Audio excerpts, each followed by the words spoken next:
Alaikum warahmatullahi wabarakatuh. Alhamdulillah, kwanza tunamshukuru Mwenyezi Mungu na tunamtakia rehma na amani zimfikie kiongozi wa umma huu ambaye sio mwingine ila ni bwana mtume Muhammad sallallahu alaihi wasallam. Siku nyingine ambayo tunafika katika viwanja, lengo na kusudio kubwa ni kufikisha kalima ya la ilaha illa Allah Muhammadur Rasulullah, kwamba hapana hapasai kuabudiwa kwa haki isipokuwa Mwenyezi Mungu mmoja peke yake, na Muhammad ni mtume wa Mwenyezi Mungu, na kuwakumbusha watu katika hii dunia ya Mwenyezi Mungu tuko katika muda mchache sana, kisha tunaondoka tunaelekea akhira, na safari ya akhira ndio inakuwa kubwa zaidi, kwa sababu ukipiga mahesabu watu miaka wanaoishi katika kaburini ni mingi kuliko yanaoishi katika dunia, na hii dunia ndio inakutengenezea akhira yako. So wewe uko pale unatusikiza, fanya khairati yoyote kwa upande wa dini, angalau kuisukuma gurudumu ya Uislamu kwenda mbele, utapata malipo yako mbele ya Mwenyezi Mungu. Mimi wananiita Salim. Okay, kwa majina naitwa Frederick Mwangi. Mimi wananiita Salim Ngugi Wanyoike, Muislamu mashallah. Mwangi, na wewe dini gani? Mimi ni Mkristo. Wewe ni Mkristo. Asante sana Mwangi, tunakukaribisha katika Uislamu. Uislamu ndio dini ya kila mwanadamu. Lau watu wangelijua kwamba Uislamu ndio dini ambayo Mwenyezi Mungu amependelea wanadamu wawe katika Uislamu, hawangetaabika. Leo wangekuwa Waislamu, Mwenyezi Mungu awalipe hapa duniani, awalipe kesho akhera. Unaona? Kwa sababu Uislamu ni maisha ya mwanadamu. Sikiza Mungu kwanza anatuambiaje katika Qur'ani. Qur'ani 2:138. Hebu muonyeshe Mwangi kuhusiana na Uislamu. Najua kuna watu wanaona tunaposimama wanaona kama labda tumewakejeli wengine. Hapana, lengo na makusudi tunakuja kuwafunza watu wajue haki, watoke katika batili waingie katika haki. Sikiza inasema. Kwa jina la Mwenyezi Mungu mwingi wa rehema na mwenye kurehemu. Naam.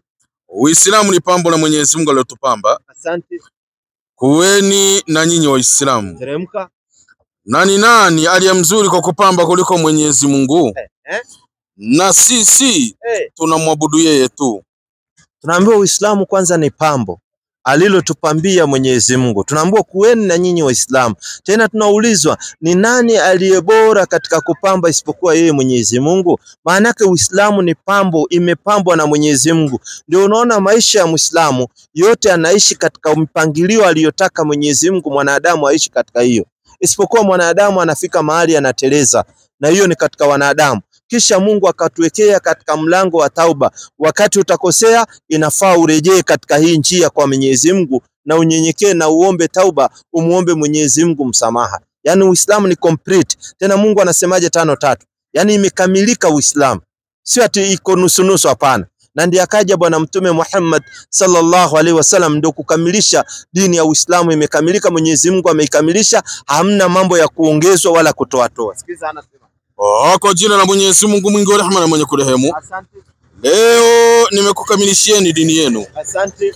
Na kukutimizieni neema yangu. Asante. Na nimekupendeleeni Uislamu uwe dini yenu. Mwenyezi Mungu anatuambia leo ametukamilishia dini yake na ametupendelea Uislamu uwe dini yetu. Ndio unaona sisi ni Waislamu.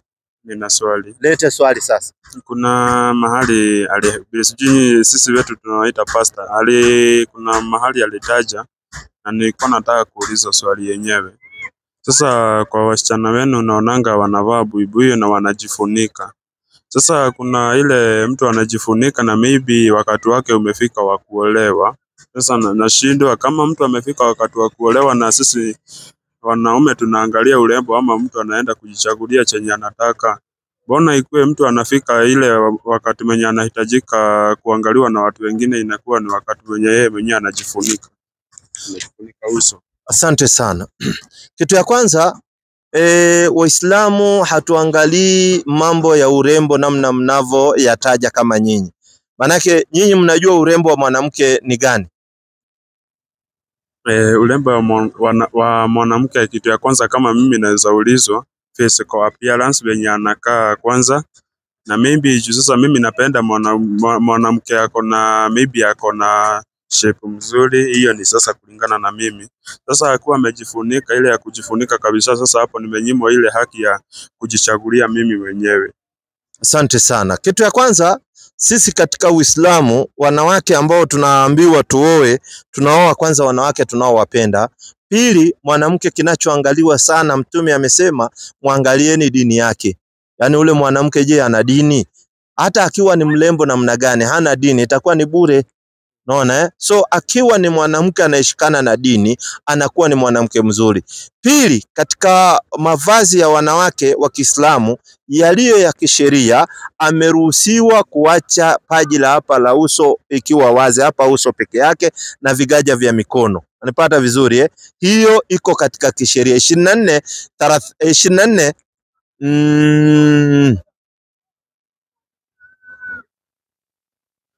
Niangalie 36. 24:30 na aya inanitoka iko katika 24. 31 24:31. Hebu sikiza sasa. Kwa jina la Mwenyezi Mungu mwingi wa rehema na mwenye kurehemu. Naam. Na waambie Waislamu wanawake wainamishe macho yao. Sikiza, waambie Waislamu wanawake wainamishe macho yao. Na hapa kuna watu wanaweza jiuliza, mbona sheria ina apply tu kwa wanawake? Hapana, ukianza 30, hebu anza 30 ndio tutelemke 31. Waambie Waislamu wanaume. Sikiza, inaanza na Waislamu wanaume. Wafanyeje? Wainamishe macho yao. Wainamishe macho yao. Wasitazame yaliyokatazwa. Usitazame yaliyokatazwa. Sasa unajua kuna wanawake tena wanavaa vibaya, huku nyuma wanaitwa mitungu, wamebeba mitungulus. Yaani ukiangalia tu unafuatanisha macho, ni makosa. Mitulinga, unaona? Ni makosa kuangalia unafuatanisha macho, hapana. Unaambiwa ukiangalia, ukiona chafu unaangalia macho chini, unainamisha. Tena inaanza na wanaume. Teremka baba. Wasitazame yaliyokatazwa. Usitazame yaliyokatazwa. Na wazilinde tupu zao. Na wazilinde tupu zao. Ukisikia tupu zao, sehemu za siri ulinde. Sio ati wewe ukiona hapa unaenda unaingia, ukiona hapa unaenda unaingia. Hiyo ni uzinifu. Linda tupu yako. Mwanaume huyu anaeleza. Hili ni takaso kwao.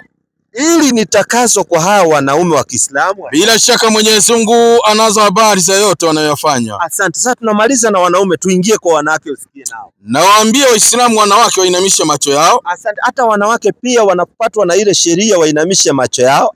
Na wazilinde tupu zao. Asante. Wala wasidhihirishe viungo vyao isipokuwa vinavyodhihirika. Asante. Nao ni uso na vitanga vya mikono. Unasikia, wasidhihirishe viungo vyao isipokuwa zile ambazo vinadhihirika, ambao ni uso. Uso ndio unaona kuanzia hapa wanafunga vizuri, uso ndio hii. So akiacha hii uso wazi haina dhambi. Manake Qur'ani imeeleza. Na pia akifunika haina dhambi. Mbara vizuri ni aziada hiyo ameweka, haina dhambi. Malizia baba. Na wengine wanasema na nyayo. Na wengine wanasema na nyayo. Malizia. Na waangushe shungi zao mpaka vifuani mwao. Na wasiache vifua wazi. Unajua kuna wanawake nao wanaacha, unaona hii maziwa inaachwa wazi. Sijui nini wanatakanga mtu aone, wanafinya hapa, maziwa inaachwa wazi. Hiyo ni makosa. Wanaambiwa wanateremsha shungi zao, wanafunika, kama ni kifua yao inafunikwa vizuri. Pata vizuri. Kwa sababu urembo wa mwanamke, anayechukua ule mwanamke ndiye anafaa kwenda kuona ule urembo wa mwanamke. Sio kila mwanadamu awe anaona mwanamke wako namna alivyoumbika. Hapana, wewe ndio unatoa mahali, ndio unafaa kwenda kuona uchi wake. Sio kila mwanaume anaona uchi ya bibi yako. Unanielewa? So Waislamu wakitaka mwanamke, unaangalia katika family ambayo unajua ni nzuri, na unaangalia yule dada, unajua tabia zake, yani unajua ni mtu anashikana na dini, unaenda unaomba ruhusa kule, unapata kifaa. Lakini sio uanikangiwe huku tu, wewe unaanikiwa tu. Hapo bila shaka nakubaliana na nyinyi. Na ndio Uislamu ulivyo hivyo. Tena hauoi hivi hivi. 4:3 baba. 4:3. Sikiza Qur'an, Surah Nisa. Kwa jina la Mwenyezi Mungu mwingi wa rehema na mwenye kurehemu. Naam. Na kama mkiogopa kutowafanyia uadilifu mayatima, basi ogopeni kutowafanyia uadilifu, basi ogopeni vile vile kutowafanyia uadilifu wanawake. Basi oweni mnaowapenda katika wanawake. Sikiza, tena unaambiwa uoe wale unaowapenda katika wanawake. Yani usije ukaambiwa ati wewe lazima uoe huyu, hapana. Wewe oa unayempenda katika wanawake. Unapata vizuri? Yani maadamu umeona huyu nampenda, unamuoa. Ukisikizana mahali na nini, kwa sababu mwanamke ndio anaitisha mahali. So lazima muongee na ule dada akwambie mahali yangu ni pesa fulani fulani, ama mahali yangu ni dhahabu, ama mahali yangu ni hii. Venye mtaelewana. So Uislamu ni very simple katika mambo ya ndoa, sio uzito. Hapo nakubaliana nanyi, hata kama mimi ni Mkristo, hiyo nao nakubaliana na nyinyi. Na ndio hivyo haki ilivyo. Sio kama upande wenu mnachukua kwanza unaonja sijui kama unaonja ni sweet ama nini, unaweka watoto wawili au watoto watatu, ndio unauliza ule dada na kwenu kulikuwa wapi, ndio unaenda kwao kusema ati mimi ndio nilichukua msichana wenu, wakati hiyo umeweka yeye watoto watatu au watoto wanne. Hiyo ni makosa. Hata wewe ungependa msichana yako mtu amchezee hivyo, amchukue aende amzalishe, alafu ndio anamleta hata hujai mjua. Okay, niko na swali lingine. Leta. Kwetu kanisani mimi nimelelewa kwa kanisa la Anglican. Yeah. England Church. Lakini baadaye nikaona huko hakuendi venye nilikuwa nataka, so nika join kanisa ingine. Naam. Na hata kabla ni join kuna mambo nilikuwa naona zikiendelea, kama mahali unajua kuna mambo anaitwa kama anaitwa Pastor Ng'ang'a. Naam. Huyo anatoa mapepo. Na ukiavoid kuwataja watu ni mzuri zaidi. Wewe sema tu pastor anatoa mapepo Okay. Sije ukastakiwa na defamation Okay. Haya, sasa kuna hii yenye naona kama sisi Wakristo tumejaa na hiyo ya kama hautoi mapepo ama hauangushi mtu chini, wewe bado hauwezi hesabiwa kama mtu ametumwa akiwa na nguvu mingi. So nilikuwa nauliza, mbona ikuwe sisi wenyewe ni kama ni sisi tuko na mashetani, nyinyi na bado ni binadamu? Sioni hizo mambo za kutolewa mashetani, na bado naona kati ya watu wengi Waislamu naona wako na pesa, ni matajiri, na sisi bado tunaambiwa ati maybe hizo vitu ndizo zimetufunga na nyinyi hamtolewi na bado mnaendelea. Sasa nilikuwa nataka kujua inakuanga ni sarakasi ama inakuanga kabisa ni kitu inahusiana na mambo ya kimtu na kimungu. Asante sana. Hii swala la kusema watu wanatoa mapepo, ili ni swala kwanza linakuwa ni sarakasi. Pili inakuwa ni kubrainwash watu katika mind na kuwateka watu ili wajue wanasumbuliwa na shetani ndio hawaendelei. Pili kuna hii jambo ambao watu wengi wanaonyeshwa ni kama ati wewe ukiwa mtu wa Mungu, wewe ukiwa ni mtu ambao unafanya ibada, unawekewa ni kama unaonyeshwa Mungu anapigana na shetani. Hapana. Kwanza lazima ujue kitu kama hiyo. Mungu hapigani na shetani. Lazima watu waelezwe mambo ya ukweli, kwa sababu shetani ni kiumbe cha Mungu. Shetani Mungu akitaka kumwangamiza sahihi anamwangamiza na anaisha. So shetani ni mtihani tu, watu wamewekewa tu, ni mtihani tu, lakini sio kwamba ati Mungu anapigana na shetani. Hapana, ni wewe mwanadamu unafaa upigane na shetani, wewe mwenyewe ujiepushe na mambo ya shetani, lakini sio Mungu ati anapigana na shetani. Kwa mfano sisi tunaambiwaje katika Qur'ani kuhusiana na huyu shetani? Alafu ni kuonyesha hiyo mambo ya kutoa pepo kwa jina la Yesu ni mambo ya urongo ambayo yanazungushwa katika baadhi ya Wakristo. 24:21 Qur'ani. Ingia hizo nyanja. 21 Qur'ani. Nitasoma kwa jina la Mwenyezi Mungu mwingi wa rehema na mwenye kurehemu. Enyi mlioamini, msifuate nyayo za shetani. Kwanza sisi ambao ni Waislamu ndio tunaambiwa tusifuate nyayo za shetani. Na ndio unaona sisi hatuna mambo pepo toka, kwa sababu kwanza hatujafuata nyayo za shetani. Malizia. Na atakayefuata nyayo za shetani atapotea. Sikiza, na Mungu asatueleza yeyote atakayefuata nyayo za shetani atapotea. Na ndio unaona mnapotea kwa sababu mnafuata nyayo za shetani. Kwa sababu saa yote pepo toka nini? Mnajiassociate na wale pepo, ni kama mmefuata nyayo zao kabisa. Malizia baba. Kwani yeye huamrisha mambo ya aibu na maovu. Kwanza shetani anaamrisha mambo ya aibu na tena maovu. So sisi tutaelezwa tusije tukafuata nyayo zake. Teremka baba. Na lau kuwa si fadhila za Mwenyezi Mungu na rehema yake juu yenu, asingalitakasika miongoni mwenu hata mmoja. Asante. Lakini Mwenyezi Mungu humtakasa amtakaye, na Mwenyezi Mungu ni mwenye kusikia na mwenye kujua. Unasikia? So sisi Waislamu tusaonywa, tusaambiwa tusifuate nyayo ya shetani, kwa sababu shetani ni adui kwetu. Lakini sio shetani ati anapigana na Mungu, hapana. Hiyo ieleweke vizuri. Kwa sababu ndio naona kitu kimewekwa katika fikra za Wakristo. Na hii mambo ya kutoa pepo kwa jina la Yesu, yeyote anayefanya hiyo jambo, Yesu anamkataa, kwa sababu Yesu hakufanya vituko kama hizo. Hakufanya. 7:21 baba, hebu teremka pole pole asikize. Hizi ni vituko vinavyoletwa ili kuwateka nyinyi nyara na kuwaonyesha ati ule mchungaji anajua mengi kuwaliko nyinyi mambo ya kiroho. Pili, kuna hii kitu mnauziwa inaitwa mafuta. Nimeona mwingine akiuza $1,500 mafuta, anasema amepewa sijui na Yesu. Mnauziwa mpaka mate, sijui ati mate Yesu alitema kwa kisima. Sijui mnauziwa mpaka ufagio, ati mkafagie mapepo. Na haya mapepo hayaishi kwa sababu hamjafunzwa hawa mapepo wako namna gani, au hawa majini ambao mnaambiwa kuwahusu lengo lao kuletwa ni gani, na nyinyi lengo lenu ni gani, kazi yenu ni gani na kazi yao ni gani. Hamjafunzwa. Sikiza 7:21 inasema. Nitasoma kama ilivyoandikwa. Si kila mtu aniambiaye Bwana Bwana atakaingia katika ufalme wa mbinguni. Kwanza Yesu sasa asema, sio yeyote anayesema Yesu ni Bwana atakaingia katika ufalme wa Mungu, bali ni yeye afanyaye mapenzi ya Baba yangu aliye mbinguni. Ni yeye anayefanya mapenzi ya Mungu. Teremka baba. Wengi wataniambia siku ile, Bwana, Bwana, hatukufanya unabii kwa jina lako? Wanasema wanafanya unabii kwa jina la Yesu na kwa jina lako kutoa pepo. Na ndio unaona kila wakati pepo toka in the name of Jesus. Baba kulinaya, I want a carrier with a cuter. Oh baba saika. Hii yote ni vitu ambavyo vimepangwa. Unaona? Carrier bila cuter. Carrier sasa vitu vingine hata wewe unafaa una reason, unakaa unajiuliza hii jambo ambalo unaambiwa huyu mwenye kuliongea analijua. Malizia. Na kwa jina lako kufanya miujiza mingi. Na wanasema wanafanya miujiza kwa jina la Yesu. Ndipo nitawaambia dhahiri. Si kuwajua ninyi kamwe.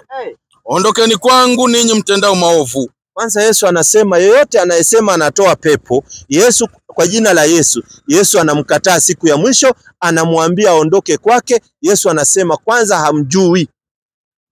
So ni sarakasi hizo. Tunaona kuna mahali Yesu alikuwa anatoa hizo mashetani. Yesu, manabii walikuwa wamepewa uwezo na Mwenyezi Mungu wa kufanya shughuli kama hizo.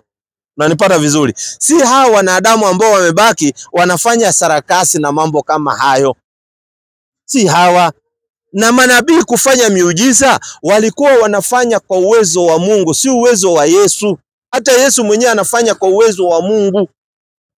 Sasa hawa walipindua wakasema Yesu ndiye anafanya, sio Mungu. That's why unaona kila wakati, kila Sunday mnatoa pepo. Na pepo hawaishi kwa hiyo kanisa. Hii Sunday mnatoa pepo kwa jina la Yesu, Sunday nyingine pepo kwa jina la Yesu. Hawaishi kwa sababu wako nyumbani kwao. Sasa ni kama wewe umekuja mtu anakutoa hapa Kenya na wewe ni Mkenya, utaenda wapi? Sasa mnatoa mapepo kanisani, waende wapi wakati hapo ni boma yao? Mbona ikuwe boma yao? 2:12 Ufunuo Yohana. Muonyeshe baba. Mambo yako wazi tu kaka. Mambo yako wazi, muonyeshe baba. 2:12 mwalimu wangu. Na kwa malaika wa kanisa lililoko Pergamo andika. Haya ndiyo anenayo yeye aliye na huo upanga mkali wenye makali kuwili. Na pajua ukaapo. Sikiza, anaambiwa na malaika wa kanisa lililoko Pergamo. Kanisa ndio anaambiwa na pajua ukaapo. Hapo kanisani ndipo penye kiti cha enzi cha shetani. Na ndio unaona Wakikuyu walitoa wimbo wakati waliimba hapa. Wakasema ate saitani waigereire kuwe ukiheria giti kia muhunjio kiiga giaku. Yaani wewe shetani uliingilia wapi ukatoa kiti ya mhubiri ukaweka yako hapo kanisani? Kwa sababu sasa yeye ndiye anatawala. Sasa utamtoaje kwake nyumbani? Kuna swali lingine ningeomba kuuliza. Leta. Hiyo sasa ni kutoka kwangu juu mimi unajua sasa kuna ile mimi mwenyewe na hata mimi naomba na najitafutia Mungu na namuona kwa njia zangu. So kulingana na nyinyi Waislamu kuna ile your life was destined to be like this. Sasa kuna ile maybe mtu anasema maisha ya mtu ilikuwa ishaandikwa kulingana na venye alikuwa amesema. Sijui ni mtume mgani wa Bible alikuwa ameambiwa nilikujua hata kabla uzaliwe. So nilikuwa nauliza hii maombi yenye tunaombanga inaweza kuwa tu hata tukiomba haisaidii juu already kama ulikuwa umeandikwa utaolewa na fulani, utaoa nani, utakaa wapi. Inaweza kuwa tu maombi inakuanga ni kutumiwa tu waste time, inakuwa tu hakuna free will juu sasa kuna mambo zingine maybe mimi naweza omba na Mungu maybe hajibu. Sasa hiyo ndio nilikuwa nauliza, kuna kuanga na free will kwa kuomba kwa dini yenu? Kwa Uislamu peke yake, lakini wewe unaomba ndio unaona mambo yako hayaendi, kwa sababu kwanza unaomba vibaya. Hujui namna ya kuomba, hujui namna ya kufanya dua. Ine 3 Yakobo. Pole, lakini ndio unaona mambo yenu hayawezi faulu, kwa sababu kwanza uko katika sehemu ambayo Mungu hakukupendelea. Maombi mabaya, system yenyewe mbaya. Lau ungekuwa ni Muislamu, system yoyote inatoka kwake Mwenyezi Mungu, unafanya dua. Kuna maombi katika Uislamu, unaamka usiku unafanya dua kwa Mwenyezi Mungu. Mwenyezi Mungu anakufungulia mambo yako. Yakiwa mazito, yakiwa namna gani, unamulilia Mungu. Sio kumulilia nabii. Nyinyi mmeacha kuomba Mungu, mnamuomba Nabii Isa ibn Maryam. Mnasema anastahili kuabudiwa, anastahili Yesu. Mmemwacha Mungu. Sasa mnatakaje Mungu awapatie nusura wakati nyinyi mmemwacha Mwenyezi Mungu ambaye anafaa kuabudiwa? Ine 3 Yakobo baba. Ine 3 mwalimu wangu. Inasema hata muomba. Sikiza, hata muomba ndio unaona unaomba sana. Oh baba kulinai, I want a carrier with a cuter. Oh baba Fanta bila straw. Sasa bado mambo ingii, kwa sababu unaongea vitu uzielewi. Elemka. Wala mpati kwa sababu muomba vibaya. Ni kwa sababu mnaomba vibaya. Sasa wewe utafanya maombi usiku mchana, bado unabaki pale pale katika dhiki, kwa sababu mnaomba vibaya. Kuna design ya kufanya maombi, kuna design ya kufanya ibada, kila kitu Mungu ameweka mpangilio wake. Sasa ndio unaona nyinyi hamjajua. Lakini katika Uislamu kuna dua ambazo unafaa kuzitekeleza, unaelezwa unafanya dua hivi na hivi na hivi, kila kitu unafundishwa. Ndio unaona unafaulu. So katika Uislamu inawezekana destiny yako iko hivi, ukamuomba Mwenyezi Mungu, ukaomba dua, Mwenyezi Mungu akakukubalia dua yako, akakuwekea mambo yako yakanyoka. Maana Mwenyezi Mungu huwasikiza wanaomulilia. Katika Uislamu hakuna mtu ambaye ameumbwa ati wewe uwe ni shida kuanzia mwanzo mpaka mwisho, ati wewe utaishi maisha tundanka. Hapana. Mwenyezi Mungu anawabadilishia watu maisha, lengo na makusudi, kwa sababu wanamuabudu Mungu wa ukweli. Sasa nyinyi hamjibiwi maombi yenu kwa sababu mlimwacha Mungu. Warumi 1:20. Sasa mlipomwacha Mungu lazima mkae katika mashida. Tofauti wewe unakuja tu wakati wa kubarikiwa tu. Ndio tofauti. 1:20 mwalimu wangu. Warumi. Inasema kwa sababu mambo yake yasionekana tangu kuumba ulimwengu yanaonekana. Na kufahamika kwa kazi zake, yani uwezo wake wa milele na uungu wake. Hata wasiwe na udhuru, kwa sababu alipomjua Mungu hakumtukuza kama ndiye Mungu wala kumshukuru. Shida yenu hamkushukuru hata Mungu, wala hamkutukuza Mungu, mlitukuza Yesu. Malizia. Bali walipotea katika udhushi wao, na mioyo yao yenye ujinga katika giza, wakijinena kuwa wenye hekima walipumbazika, wakubadili utukufu wa Mungu asio na haribifu kwa mfano wa sura ya binadamu aliye na uharibifu, na ya ndege, na ya wanyama, na ya vitambavyo. Kwa ajili ya hayo Mungu aliwaacha katika tamaa za mioyo yao waufuate uchafu. Mungu ndiye amewaacha. Ndio unaona hata mkijaribu kufanya dua hamna kitu kinachotokea. Tunakemea, hamna. Kwa sababu kwanza Mungu amewaacha mfuate tamaa za upotovu. Mmemwacha Mungu mkachukua kiumbe, mkasema hichi kiumbe kimekuja kwa mfano wa Mungu. Sisi katika Uislamu tunaelezwa namna gani? 39:53 Qur'an. Sikiza. Na ndio unaona katika Uislamu ukiingia tu Muislamu lazima kwanza ufunzwe, ujue dua utafanyaje, maombi utayafanyaje, swala utaswali namna gani, kila jambo unaonyeshwa na kuna matayarisho ya kuingia katika kila jambo. Leo nyinyi mmeaminishwa wa Kristo eti ukichinja haufai kuchinja chochote kwa ajili ya Mwenyezi Mungu, ati hiyo ni mizimu unachinjia. Yaani nyinyi mmewekwa katika ile kasumba, alafu wazungu walikuja wakakoroga wakaondoa. Kwanza nyinyi mkaondoka katika ile kufanya zile nini zinazotakikana. Sisi Waislamu ukizaa kijana unachinja mbuzi 2. Ukizaa msichana unachinja mbuzi 1. Hayo kuna mambo mengi sana yanaingiana pale. Anachinjiwa. Lakini nyinyi mnaambiwa hakuna, kila kitu Yesu alimaliza na bado mna matatizo. Tunawashangaa mno nyinyi. Sijui Yesu alimaliza kila kitu, anaponya kila ugonjwa, na kanisa nyingi ndio wameweka hospitali. Tunawashangaa tu. Najua tunaangalia tukishangaa. Malizia Qur'an nasemaje 39:59. Nitasoma kwa jina la Mwenyezi Mungu mwingi wa rehema na mwenye kurehemu, mwalimu wangu.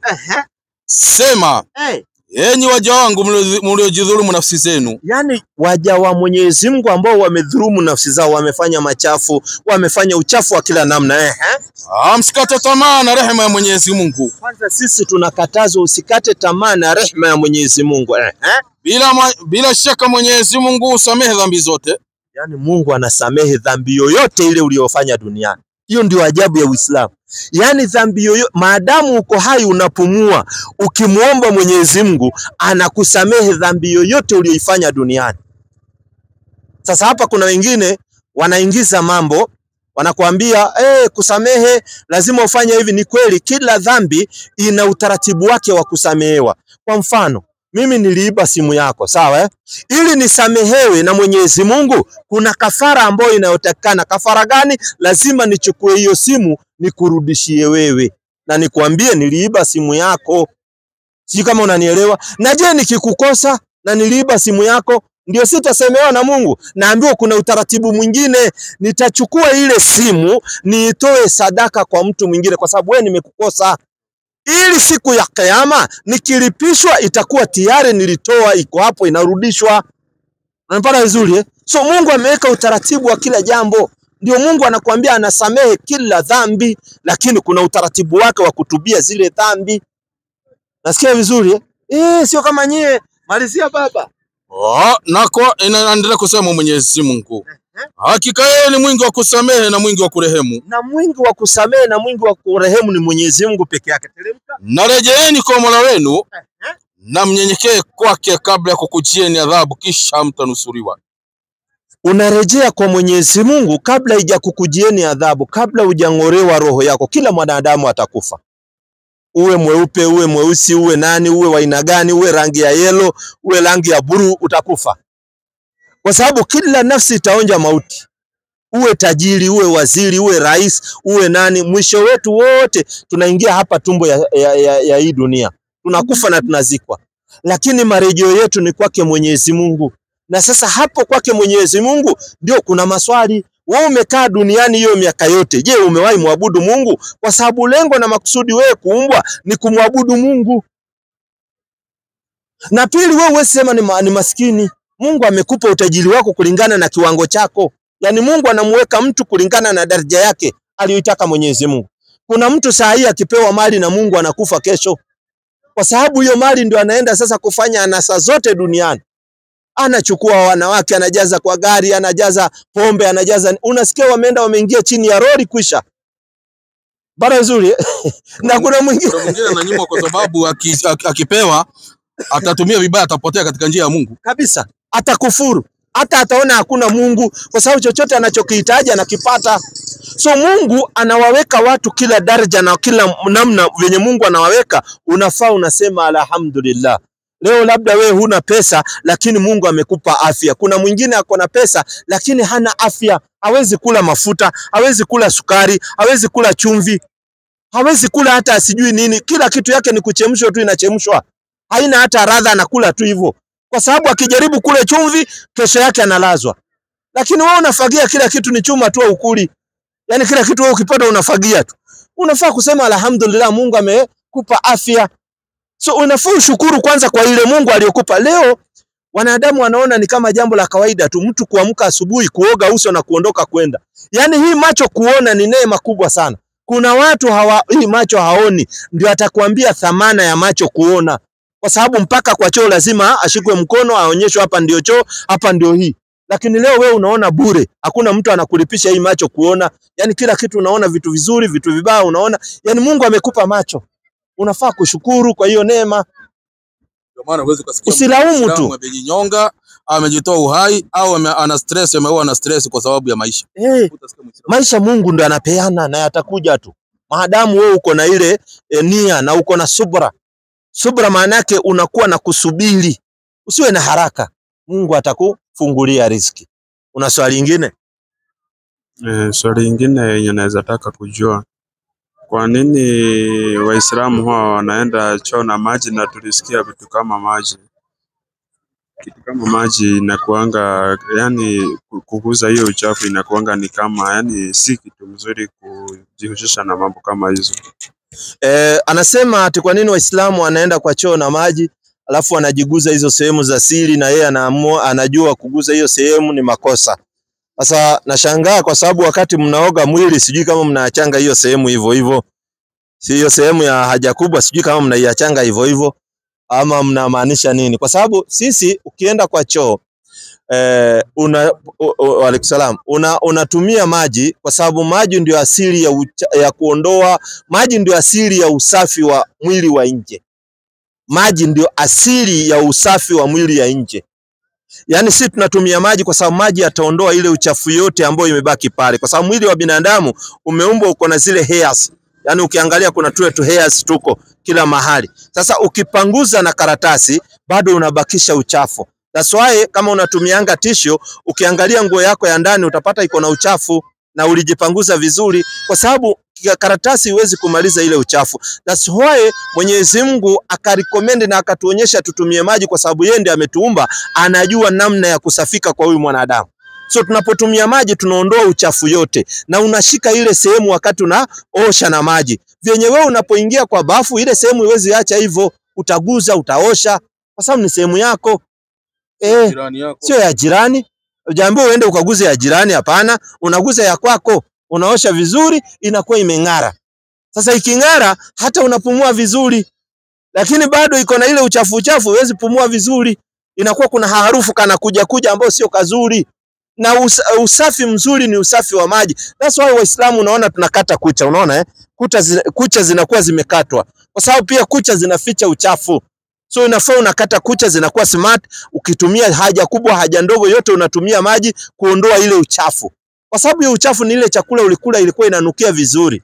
Imefanywa digestion ndio inaenda inabadilika sasa inakuwa ni waste. Hiyo waste ukitoa ni ile yako, lazima uoshe hiyo sehemu vizuri iondoke. Ni sawa sawa mtu amekula chakula, amekula hivi, akachukua karatasi anajipanguza kwa mdomo, atabakisha bado uchafu. Inafaa achukue maji aoshwe mdomo. Hivyo ndio ile sehemu inatakana ioshwe. Sijui muogopa maji kwa nini? Sijui kwa sababu ya baridi. Kwa nini ufresh choo maji yaende? Kwa nini usitafute tu tissue upanguze tu hapo? So maji ndio inatoa uchafu inaenda. That's why katika choo zote zimewekwa fresh na imewekwa maji. Nyinyi ndio mnaogopa maji, sijui tuachemshie ama mnatakaje? Sikiza inasemaje? Qur'ani 5:6. Hayana pilipili msiogope. Maji hayana chochote, maji safi tu. 5:6 Qur'an. Kwa jina la Mwenyezi Mungu mwingi wa rehema na mwenye kurehemu.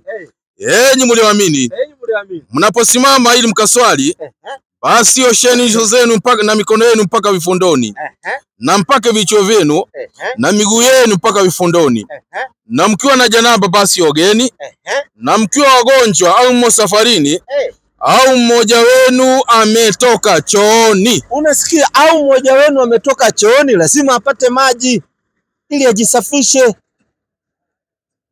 Zile sehemu sijajua mko namna gani, kwa sababu zile sehemu kama hutasafisha na maji, hivi utaweza kulala na mke wako kwa nyumba na ikuwe na salama? Sintaoga mwili jioni. Sasa kwani ukioga mwili alafu uingie kwa kitanda alafu usikie haja, ukienda haja tena utaoga mwili tena? Ndio unaona tunatumia maji. Kwa sababu umesikia haja usiku, mko kwa kitanda na mke wako, umeenda haja kubwa, umepanguza na tisho, umerudi, si harufu inaanza kubadilika? Sasa inafaa hata kama tendo la ndoa sikutakuwa kidogo haichangamki. Sasa ndio unaona tunatumia maji. Maji ni usafi. 9:10 wa Ibrania. Mbona mnaogopa maji? Mimi sioni hoja ya kuogopa maji. Maji ni usafi wa mwili wa nje. Usafi wa mwili wa ndani ni maneno ya Mungu. Ambalo vizuri Lakini usafi wa mwili wa nje ni maji. That's why unaona watu wanahimizwa waoge mwili, watu waoge kila sehemu. Sikiza 9:10 wa Ibrania. 9:10 mwalimu wangu nasema. Kwa kuwa ni sheria za jinsi ya mwili tu. Hii kwanza ni sheria ya jinsi ya mwili. Hebu sikiza vizuri, sio mambo ya kiroho. Hii ni mambo ya kimwili. Mwili unahitaji nini na nini? Vyakula na vinywaji. Yaani mwili unahitaji chakula na mwili unahitaji kinywaji, na ukila chakula unaenda haja kubwa, na ukinywa kinywaji unaenda haja ndogo, na unatumia sehemu mbili. Kwa sababu mwanadamu ameumbwa ako na tundu 7, ako na mashimo 7 katika mwili wa binadamu. Sijui kama unajua hiyo? Najua pana. Ujui Mwanadamu alipoumbwa na mashimo 7, tundu 7. Kuna sikio ya kulia na ya kushoto. Hao ni mangapi? Mashimo 2. Kuna pua ya kulia na ya kushoto. Hao mashimo mangapi? 2, yanakuwa 4. Sawa? Na mdomo ni shimo 1. Haya yanakuwa mangapi? 5. Hao mengine 2 nenda utafute. Ukiyakosa utanieleza. Sikiza inasemaje, malizia. Inaendelea kusema. Na kutawadha kwingine. Na kutawadha. Tawadha maana yake ni kunawa kwingine na kwingine. Sikiza, imetumia balagha. Yaani Biblia inasema chakula na vinywaji na kutawadha. Maana yake ukienda haja kuna kutawadha kwingine na kwingine. Unatawadha sehemu inayotoka haja kubwa na sehemu inayotoka haja ndogo. Watu wanashangaa utatawadhaje sehemu inatoka haja ndogo? Maji ni usafi sana, kwa sababu katika wanadamu unapoenda haja kubwa, haja ndogo, ile mkojo metabolism, yani ile waste ya mwili inatopotoka, ukikataa kuchuchumaa. Kwanza wengi wanaenda haja, kwanza wanaume wanaenda haja ndogo wakiwa wamesimama. Ukiwa umesimama nini zako hazifunguki vizuri, zina block, zinashika. Ndio unaona inakuwa ni kama una force ile haja ndogo itoke ukiwa umesimama. Lakini ukichuchumaa ile haja ndogo inatoka kwa wepesi na inatoka yote. Na ndio unaona watu wengine wakienda haja ndogo wakiwa wamesimama, anafanya hivi, anarudisha ile kitu yake. Akitembea katika nguo yake ya ndani pale mbele inakuwa iko na maji. Ni kwa sababu hiyo haja ndogo iliendelea kutoka, au kuipatia time itoke yote. That's why unafaa unachuchumaa, unamaliza na unaosha pale vizuri na maji kuondoa ile uchafu, kwa sababu ile ni uchafu ambao ni waste ya mwili iliyomaliza kazi yake. Hivyo na choo kubwa unaosha na maji. So Biblia inakuambia utumie maji, lakini nyinyi hampendi maji. Mnapenda tisho, na tisho ikipigwa marufuku sijui mtatumia nini. Juzi tulikuwa na nylon paper, imepigwa marufuku. Leo kikikuja rais mwingine apige tisho paper marufuku, mtatumia nini? Maybe atakuwa Mkristo. Hakuna rais anaweza piga marufuku maji. Kwa nini? Maji lazima mwanadamu aishi na maji. Yaani mwanadamu hawezi survive kama maji hayapatikani. Maji lazima yawe. So poleni sana, tumieni maji. Kama mnaogopa mnachemsha inakuwa kidogo warm. Swali ya mwisho. Lete hiyo swali ya mwisho, naona maswali leo ni mengi mno. Okay, kulingana na Biblia. Kulingana na Biblia na mahali imeandikwa mtu anafaa kuwa bibi mmoja. Anauliza kulingana na Biblia kuna mahali imeandikwa mtu anafaa kuoa bibi mmoja? Shaandikwa. Si unauliza mbona ikue kwetu imeandikwa lakini kwenu mnasema na mnakubaliana na kuoa bibi wengi? Asante sana. Anasema wao katika Wakristo wameambiwa waoe mke mmoja, lakini nyinyi Waislamu mbona mnaoa wake wengi? Kwanza ni kwa sababu Waislamu wana nguvu na pia wana mali. Kwa sababu katika kuoa kuna masharti yanayofuatwa. Lazima uwe na nguvu ya kiume, maana yake unaweza kutekeleza tendo la ndoa, na pia lazima uwe na mali. Kwa sababu wale wake lazima uwalishe na lazima uwahudumie mahitaji yao ya kimwili. Lakini nyinyi kama nguvu ndio hivyo imesoroteka, hamna wasiwasi, mnaweza baki na mmoja. Unaona? Lakini katika Biblia haijakataza kuoa wake wawili. 21:15 kitabu cha Kumbukumbu Baba la Taurati, tuangalie. 21:15. Hakuna mahali imekatazwa, nyinyi ndio hamtaki. 21:15. Kama sijakosea. Akiwa mtu yuna wake wawili. Huyu ni Nabii Musa alayhi salam. Anasema akiwa mtu yuna wake wawili. Sasa hajasema mtu asioe wake wawili. Hapana. Anasema ikiwa mtu ana wake wawili afanyeje? Mmoja ampenda, mmoja hampendi. Nao wamemzalia watoto. Sasa anaeleza condition. Ikiwa uko na wake wawili, mmoja unampenda na mwingine umpendi, haifai hivyo, inafaa ufanye hivi na hivi na hivi. So inakubaliwa kama una uwezo. Lakini nyie wa Kristo hamna sheria ya kuoa. That's why unaona mnasema mnakaa na mke mmoja, kwa sababu pia sheria hata ya huyo mke mmoja hamna.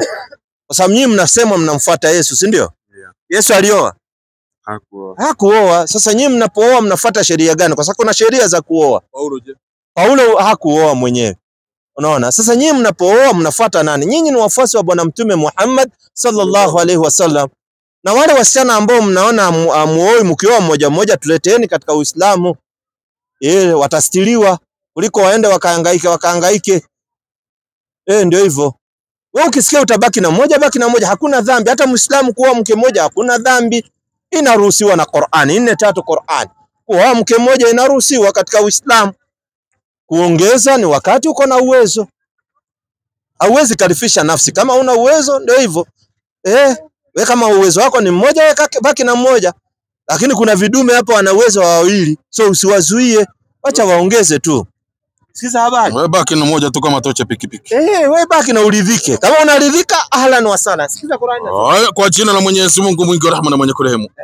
Na kama mkiogopa kutowafanyia uadilifu mayatima, basi ogopeni vile vile kutowafanyia uadilifu wanawake. Basi oweni mnawapenda katika wanawake. Oweni mnaowapenda katika wanawake. Maadamu mtawafanyia insafu. Wangapi? Wawili. Au watatu. Au wanne tu. Na mkiogopa kuwa hamwezi kufanya uadilifu, basi oweni mmoja tu. Yani wewe ukiona huna uwezo, wewe baki na mmoja. Bora hujalazimishwa kuoa wawili, hujalazimishwa kuoa watatu. Wewe baki na mmoja, lakini usibaki na mmoja alafu uko na mpango wa kando Kariobangi, uko na mpango wa kando Mukuru kwa Jenga, uko na mpango wa kando Mukuru kwa Ruben. Hiyo ni makosa. Ni makosa hiyo, kwa sababu utakuwa unafanya uzinifu. Shida yenu mnasema mko na mmoja lakini mna mpango ya kando. Hiyo ndio makosa. Sasa kama uko na mmoja, baki na mmoja. Kama huna uwezo, wewe baki na mmoja. Kama uko na uwezo, basi ongeza, ijulikane uko na wake wawili, sio mambo ya kuficha. Unanielewa? Ati ukikufa ndio wake wako wanajitokeza, wanasema huyu ni bwana yetu, inakuwa ni aibu hata kwa mazishi. Fadhali utangaze mapema. Na nimeona viongozi wengi wameanza kufanya hiyo tabia ya kutangaza mapema. Wanaposimama hadharani unasikia anasema huyu ni mke wangu wa kwanza, huyu wa pili. Kwa sababu anaogopa isije ikatokea aibu siku ya mazishi. Hata katiba ya Kenya sasa hivi hata katiba ya Kenya imeruhusu. Nasema kama wewe una uwezo, wewe ongeza tu, hakuna shida. Lakini kama una uwezo, baki na kamoja kaka. Unasemaje, uko tayari kuwa Muislamu? Nafasi ndio hii. Nitaendelea tu kusoma tu polepole. Nitajoin nikiona tu kuna maswali kadhaa ningetaka kuuliza, lakini acha niwape wengine nafasi. Asante. Basi tulia, pumzika, vuta unyunyu. Karibu mzee wangu. Nafasi ya kauli, karibu. Lazima tuone na tukusomee. Sijui unaogopea nini? Karibu brother. Naona mzee wetu naye ameanza kuogopa. Wewe tu na kwanza usiende mbio. Unaitwa nani? Mimi wananiita Salim. Naitwa Joshua. Joshua, Muislamu, Mkristo? Mkristo. Asante sana. Swali gani ungependa kuuliza Waislamu? Nimesikia huyu rafiki yangu kwa pande yake akisema sijui amesoma kitabu gani, lakini amesema ya kwamba mtu anaweza kuoa wanawake wengi, lakini kasikia akitaja Paulo. Ametaja Paulo. Na yeye hakutusomea Paulo amesemaje juu ya kuoa. Tumesema Paulo hakuoa, hakuwa na bibi. Yeye alibaki hivyo akiwa bachara, na Yesu pia alibaki hivyo. Amesemaje juu ya kuoa? Sijajua amesemaje, kwa sababu mtu hajaoa hafai kukupatia mawaidha ya kuoa. Itakuwa ni mchezo wa kuigiza.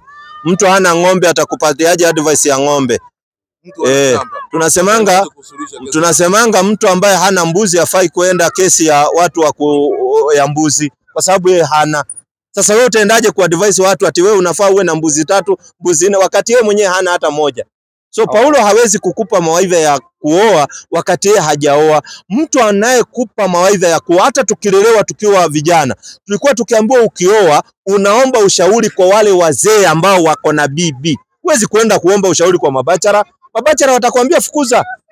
Lakini mzee ameishi na bibi atakwambia hapana. Bibi huwa wanaamka hivyo, alafu tena utamuenda hivi, utamueleza hivi, utamwambia I love you, I miss you, sijui unamletea zawadi na hii, kwa sababu yeye mzee anajua asaifanya hivyo. Lakini mtu hajaikaa na bibi atajuaje namna ya kuhandle mwanamke? Shuari hata wewe. Sasa umetoka hapo umeenda kuomba bachara mawaidha. Bachara mwenyewe hajaioa. Hajui hata mwanamke kama anakasirikanga bila kukasirishwa. Sasa atakuadvise nini? Lazima uende ukaombe ule. Tunasemanga sisi watu wa kutoka sehemu ya mlima tunasemanga moto huwa inaombwa mahali kuna moshi. Yaani ukiona moshi unajua kuna moto, hapo ndio unaenda kuomba moto. Lakini mtu hajaioa ati unaenda kumwambia bibi aniongeleshi. Sasa atajuaje? Lakini mzee amekaa na wanawake anajua hii kitu kidogo, atakwambia fanya hivi, nenda ununue kazawadi kuja umfurahishe. Leta swali lingine. Hatuendi kuomba mawaidha kwa mtu hajaoa. Unajua, nimeona unataja wakati ulikuwa unaambiwa some Biblia, nilikuwa naona tu ni kama ziko kwa kwa akili yako tu, yani unazijua vizuri sana Kabisa kidogo. Unajua vizuri sana. Kidogo. So ningependa ufafanue juu ya wakati Paulo amesema, unasema tusimuulize mawaidha ya kuoa. Amesema kama unaweza kaa bila kuoa kama yeye ni sawa tu, lakini akaongea juu ya kuoa, akaongea akasema kwanza, ngoja kidogo. Hiyo ni uongo. Kuambia mwanaume akae bila mwanamke ni mafundisho ya mashetani. 4:1 kitabu cha Timotheo. Hiyo ni mafundisho ya shetani. Ukisikia mtu anakuambia ati wewe mwanaume usioe, hiyo ni mafundisho ya mashetani, kwa sababu hataki kizazi chako kiendelee. Hivi babako kama hakuoa wewe ungetokea wapi? Sasa wewe unataka kukata kizazi kwa nini? Wewe unaweza kushauriwa na Gen Z. Yaani mtu hajaoa anakuambia ati wewe usioe, ni makosa. Kwanza chakula ukikula, wanaume wana generate ile nguvu ya ile mambo ya kiume inazaana sana. Utapeleka wapi hiyo shahawa yako? Kwa sababu lazima utakuwa na shahawa, wewe ni mwanaume, ni mwanadamu. Lazima uoe. Hivi muogopa kuoa kwa nini? Sikiza inasemaje au ni nguvu hamna? Inasema 4:1 mwalimu wangu. Basi Roho wanena waziwazi ya kwamba nyakati za mwisho wengine watajitenga na imani, wakisikiliza roho zidanganyazo na mafundisho ya mashetani kwa unafiki wa watu wasemao uongo, wakichoma moto dhamiri zao wenyewe, wakiwazuia watu wasioe. Tunaambiwa mafundisho ya mashetani ni watu wanazuia watu wasioe. Wewe ukizuia watu wasioe ndio tunapata kitu inaitwa gayism. Wanaume wanalala na wanaume wenzao kwa sababu wanaume wamekatazwa kuoa. Ni makosa. Huwezi kataza wanaume kuoa, acha wanaume waoe. Wanawake hao wote wataenda wapi? Wanawake ni millions of millions. Mnataka wanawake waende wapi? Sasa mkisema ati ukae kama Paulo usioe, hawa wanawake wote mtawapeleka wapi? Wanawake ni wengi hata idadi yao kuliko wanaume. Wacha wa vijana waoe kaka, ndio tupate vizazi. Niko na swali, nauliza hivi. Hii kitabu imeandikwa hapa ya Korintho, imeandikwa na nani? Wakorintho. Wakorintho wa kwanza. Imeandikwa na Wakorintho wa kwanza, labda tuangalie hapo juu. Angalia Wakorintho wa kwanza hapo juu tuone. Wakorintho. Wa kwanza hapo juu. Fungua Wakorintho wa kwanza hapo juu tuone. Wakorintho ni waraka wa Paulo. Kwa Wakorintho. Ni Paulo alikuwa anaandikia Wakorintho. Paulo ameandikia Wakorintho. Ile Paulo amesema kama hutaki kuoa usioe. Ama ni sio Paulo huyo bado? Ndio nashangaa. Sasa kuna kitu sijakupata mzee wangu. Hivi unataka kutangazia Wakenya wasioe au wewe ndio hutaki kuoa? Wewe umeoa kwanza? Nauliza hivi sababu sasa ukisoma Wakorintho, hiyo ni kitabu ya Paulo. Nao watu unasimama na maandiko ya Paulo, unasimama naye. Sidhani ni vipi utasimama na maandiko fulani ya Paulo na usimame na ingine yake. Na wala sina shida. Wewe uko na mke wewe? Ni swali nauliza mimi. Na mimi nauliza swali ili tukuweke. Naweza jibu na swali kwa sababu mimi naona wewe uko na lengo mbaya katika nchi ya Kenya, wanaume wasioe. Sijui kama una promote gayism, kwa sababu sisi tuna promote wanaume waoe na wakiweza waoe wake wawili. Wewe una promote wanaume wasioe hata mke mmoja. Sasa sijakuelewa lengo lako ni gani? Nimeuliza hivi, Wakorintho, Paulo ameandika vitabu mingi na ni mabarua. Kati ya hizo moja ni Wakorintho. Wakorintho ni ameandikia watu fulani akiwa jela maybe. Sasa nauliza hivi, kwa nini katika hiyo kitabu ya Wakorintho ya kwanza, ya pili, hizo vitu zote, Ephesians zote, kwa nini unachukua mstari moja unasimama naye ya Paulo, lakini mstari mwingine unakatana naye? I was of the opinion that kama unakatana na Paulo mafundisho ya Paulo, ukatana na mafundisho ya Paulo kutoka A mpaka Z. Nakatana nayo kwa sababu sio yeye amesema tuoe. Kuoa tulianziwa mpaka Musa amesema watu waoe. Manabii walisema watu waoe. So akisema tuoe tunakubaliana kwa sababu hiyo sio yeye amesema. Lakini akisema tusioe tunakatana naye. Kwa sababu wewe kwanza unadanganya watu wasioe na wewe na labda uko na bibi wewe. Mimi nasema hivi. Wewe uko na mke kwanza. Wewe uko na mke kwanza. Niko na mke. Sasa mbona umeoa na unazuia wengine wasioe? Nasema hivi, mimi nasema hivi. Na alafu kuna kitu moja nataka nijue. Kuna mahali zingine ule jamaa alikuwa hapa amekaa hapa sana, na kuna swali mlisema hivi, wewe kuna mafundisho umefundishwa na Mungu, si ndio? Mafundisho na Mungu. Sasa ni wapi ulikuwa na Mungu akakufundisha? Asante sana. Sisi tunafundishwa na Mwenyezi Mungu kupitia manabii wa Mwenyezi Mungu. Manabii ndio wanaletewa kitu inaitwa revelation, kisha wanatufikishia ujumbe. Kwa sababu sisi hatuendi ati tukaambia Mungu tunataka hivi anarudisha hivi, hapana. Mungu aliwatuma manabii, wanatupatia ujumbe wa Mwenyezi Mungu. So tunajua hili jambo limetoka kwake Mwenyezi Mungu, kwa sababu manabii hawaongei kwa kauli yao, wanaongea yale waliotumwa na Mwenyezi Mungu. Lakini nabii akikwambia usioe, hiyo itakuwa ni mchezo wa kuigiza. Okay, swali iko hapa. Umesema ya kwamba umefundishwa na Mungu, lakini kupitia kwa nabii, na unasimama na hiyo. Naye Mkristo hapa akisema hivi, na mimi nimefundishwa na Mungu kupitia kwa Yesu Kristo, because najua kwa Yesu Kristo mnamuitanga Isa, pia mnamuitanga kama nabii. Kuna shida gani ya Mkristo na yeye akisimama na venye Yesu amefundisha ako kwa makosa, lakini wewe umeshafundishwa na Mungu kupitia kwa mtu mwingine, nabii mwingine, na unasaka yani msingi yako ikuwe ndio thabiti, ambapo umefundishwa na Mungu kupitia kwa nabii. Mkristo naye amefundishwa na Mungu kupitia kwa nabii mwingine, lakini hiyo ni makosa. Sijajua ni gani tumesema ni makosa kupitia kwa nabii mwingine. Ngoja kidogo nioshike vizuri. Sijakushika vizuri. Umesema hivi wakati nilikuwa pale, hivi ndivyo Mungu ametunenea. Hivi ndivyo Mungu ametuambia. Nikakuuliza hivi, ulikuwa wapi? Na Mungu akakwambia. Ukaniambia hivi, Mungu amenena nawe kupitia kwa nabii. Na kwa katika kitabu cha Qurani najua Yesu ni nabii. Mnamuitanga Isa. Kuna shida gani naye Mkristo akisimama na msingi yake aseme na mimi Mungu ameninenea kupitia kwa Yesu Kristo nifanye hivi? Yesu Kristo hapo Mkristo. Asante. Wala hata sitaki niende mbali. Yesu amenena aje kuhusu kuoa? Amewambia muoe wake wangapi? Oh, Yesu hajanena juu ya kuoa, hajanena juu ya kuoa. Lakini nitakurudisha vile. Yesu amesema hivi, hakuna venye utaona Mungu ijapopitia utakapo njia ya kwenda kuona Mungu ni yeye, ambapo ni kumsaidia, yani kumchukua kwa roho yako akuokoe. Hivyo ndio teaching za Yesu Kristo. Anasema hivi, anasema ngoja ndoa kwanza.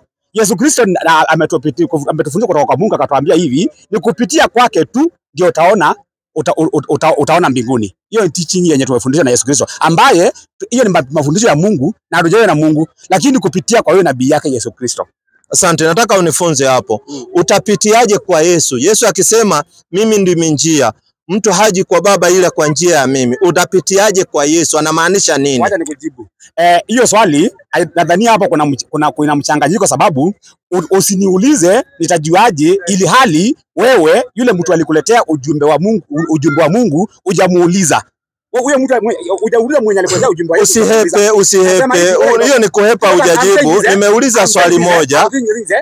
You are not questioning your messenger kutoka kwa Mungu, lakini unataka mimi ni question my messenger kutoka kwa Mungu. Sisi nadhani understanding yako kidogo ndio iko mahali nyingine. Sisi tunafuata Bwana Mtume Muhammad sallallahu alaihi wasallam kwa vitendo. Alienda msikitini, alikuwa akienda msikiti wa Maka na msikiti wa Madina. Sisi nasi tunaenda msikitini kufanya ibada. Mtume alikuwa akipeleka uso wake mpaka chini wakati anaabudu, imeandikwa kwa Qur'ani, nao Waislamu wanafanya hivyo. So tunavomfuata tunafuata kwa matendo. Ndio Yesu anasema kuna watu ambao wananikiri lakini kwa midomo yao, ila mioyo yao iko mbali nami. So ili wewe usiwe ni wale wa midomo, vitendo alizovitekeleza Yesu, je, wewe unazitekeleza? Je, Yesu alienda kwa kanisa akaimba nyimbo akarukaruka ndio wewe na wewe uende ufanye hivyo ili uwe umefuata njia yake? Kufuata njia sio mdomo, ni vitendo kaka. So wewe unajaribu kuruka lakini mimi nakuelewa. Sio story. So sio story ati ya kusema nimeamini. Sasa hiyo unaweza sema nimeamini Obama, nimeamini nani? Hiyo ni story. Lakini inatakana vitendo. Imani bila matendo imekufa. So Yesu katika maisha yake amewahi enda kanisani akaimba? Na alienda kanisa gani ndio wewe uende kanisa? Muhammad alienda msikiti huko Maka mpaka leo, na msikiti aliojenga huko Madina mpaka leo. Na ndio unaona sisi tunaenda msikitini kwa sababu tumefunzwa ndio nyumba ya Mwenyezi Mungu. Sasa Yesu akiwa duniani wapi alienda kanisa ndio wewe uende kanisa? Tunataka vitendo sio maneno. Alienda kanisa gani? Nasema hivi, tumesema ya kwamba Mungu ndiye ako pale, ndiye creator. Mungu ndiye muumba. Na umeniambia Mungu amekunenea kupitia kwa messenger fulani ambao muita Messiah Muhammad, amekunenea. Venye Mungu alituma huyo messenger akuletee message, maybe alituma mtu mwingine kwa njia nyingine, lakini message inatoka kwa mtu mtu mmoja. Sijakataa. Wewe kwanza ni mpinga Kristo wewe. Mpinga Kristo? Hebu nipatie matendo matatu Yesu aliyafanya na wewe unayafanya. Matendo matatu alifanya na mimi. Yesu alitekeleza na wewe unatekeleza. Kuomba. Yesu aliomba vipi? Kwa vitendo aje? Ni maneno, hayo ni maneno. Hiyo kwanza maombi ni matendo. Ni maneno tu amezungumza. Nataka upatie vitendo alizozifanya Yesu akiwa duniani, wewe unafanya. Kwa sababu mimi nikikuchunguza naona wewe ni mpinga Kristo. Unajua Yesu Kristo wakati alikuwa huku duniani, mimi sikuwa. Alienda kanisa. Alikuwa na watume. Hao watume alikuwa nao, aliwatuma. Alipokuwa akipanda juu, aliwaambia hivi, endeni duniani kote. Endeni duniani kote mkasambaze hii injili. Sasa matendo gani wewe? Matendo gani ulijifunza kwa Yesu ambaye yeye aliyatekeleza? Kwa mfano, Yesu anasemaje 4:10 Mathayo? Kwa sababu wewe mpinga Kristo. Mimi nikikutizama na kuona wewe mpinga Kristo, lakini kwa mlango wa nyuma 4:10 sikiza. Yesu anasemaje? 4:10 mwalimu wangu inasema. Kwa wenye kuandika.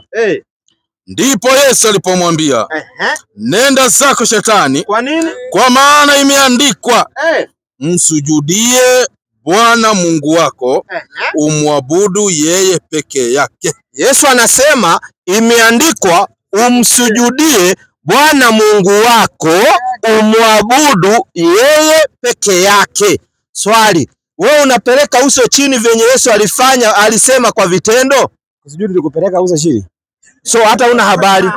Sina habari. 34:8 Kutoka, tumfunze kusujudu ni nini. Hana habari, ndio nikakwambia ni mpinga Kristo. Ni vizuri kuuliza. Kabisa 34:8 Mimi si kamusi. Kabisa.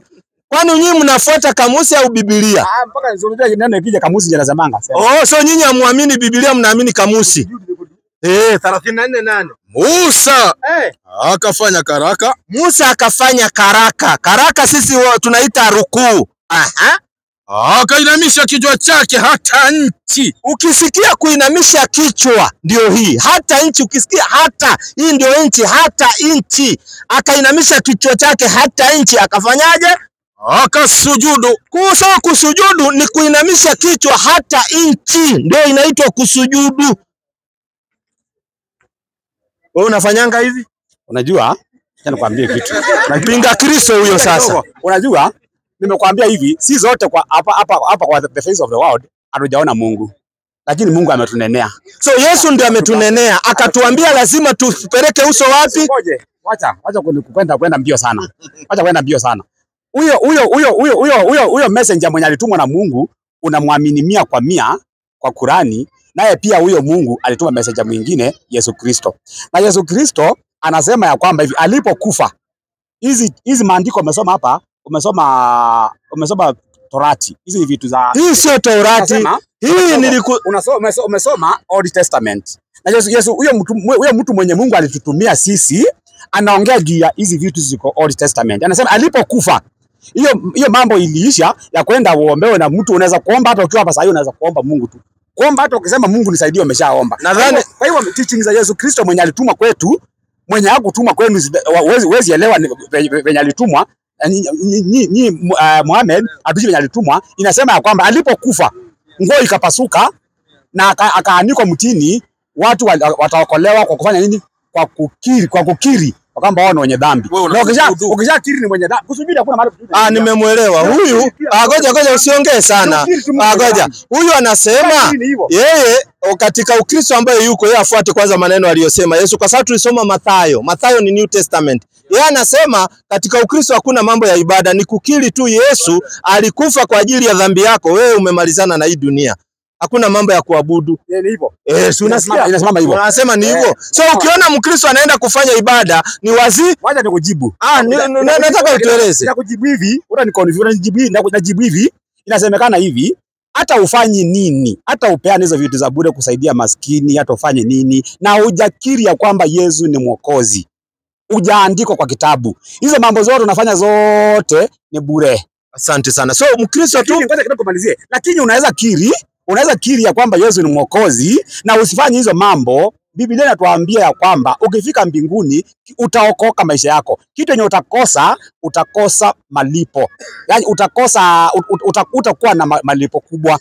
lakini ushaingia tayari. Ni kama kwenye saa hii ngoja kidogo nikuelezee. Hiyo teaching zetu venye tunatichiwa hivi, ukishaakili kwamba Yesu Kristo ni mwokozi, kitabu yako, jina lako imeshaandikwa kwa kitabu. Vitabu zikifunguliwa huko juu wakati wa hukumu, jina yako itaonekana.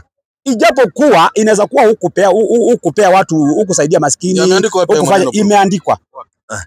Mzee wetu nisamueleza ni wale watu walio brainwashiwa wa mwanzo, kwa sababu anatuambia wewe hata ukiwa Mkristo, hata ukizini, usiwe na wasiwasi. Wewe kili tu Yesu alikufa kwa ajili ya dhambi yako, wewe umemaliza hiyo story. Yeye anasema hata ibada, kwenda kufanya ibada ni kujibebesha mzigo. Wewe anasema kazi yako ni kuamini tu Yesu alinini.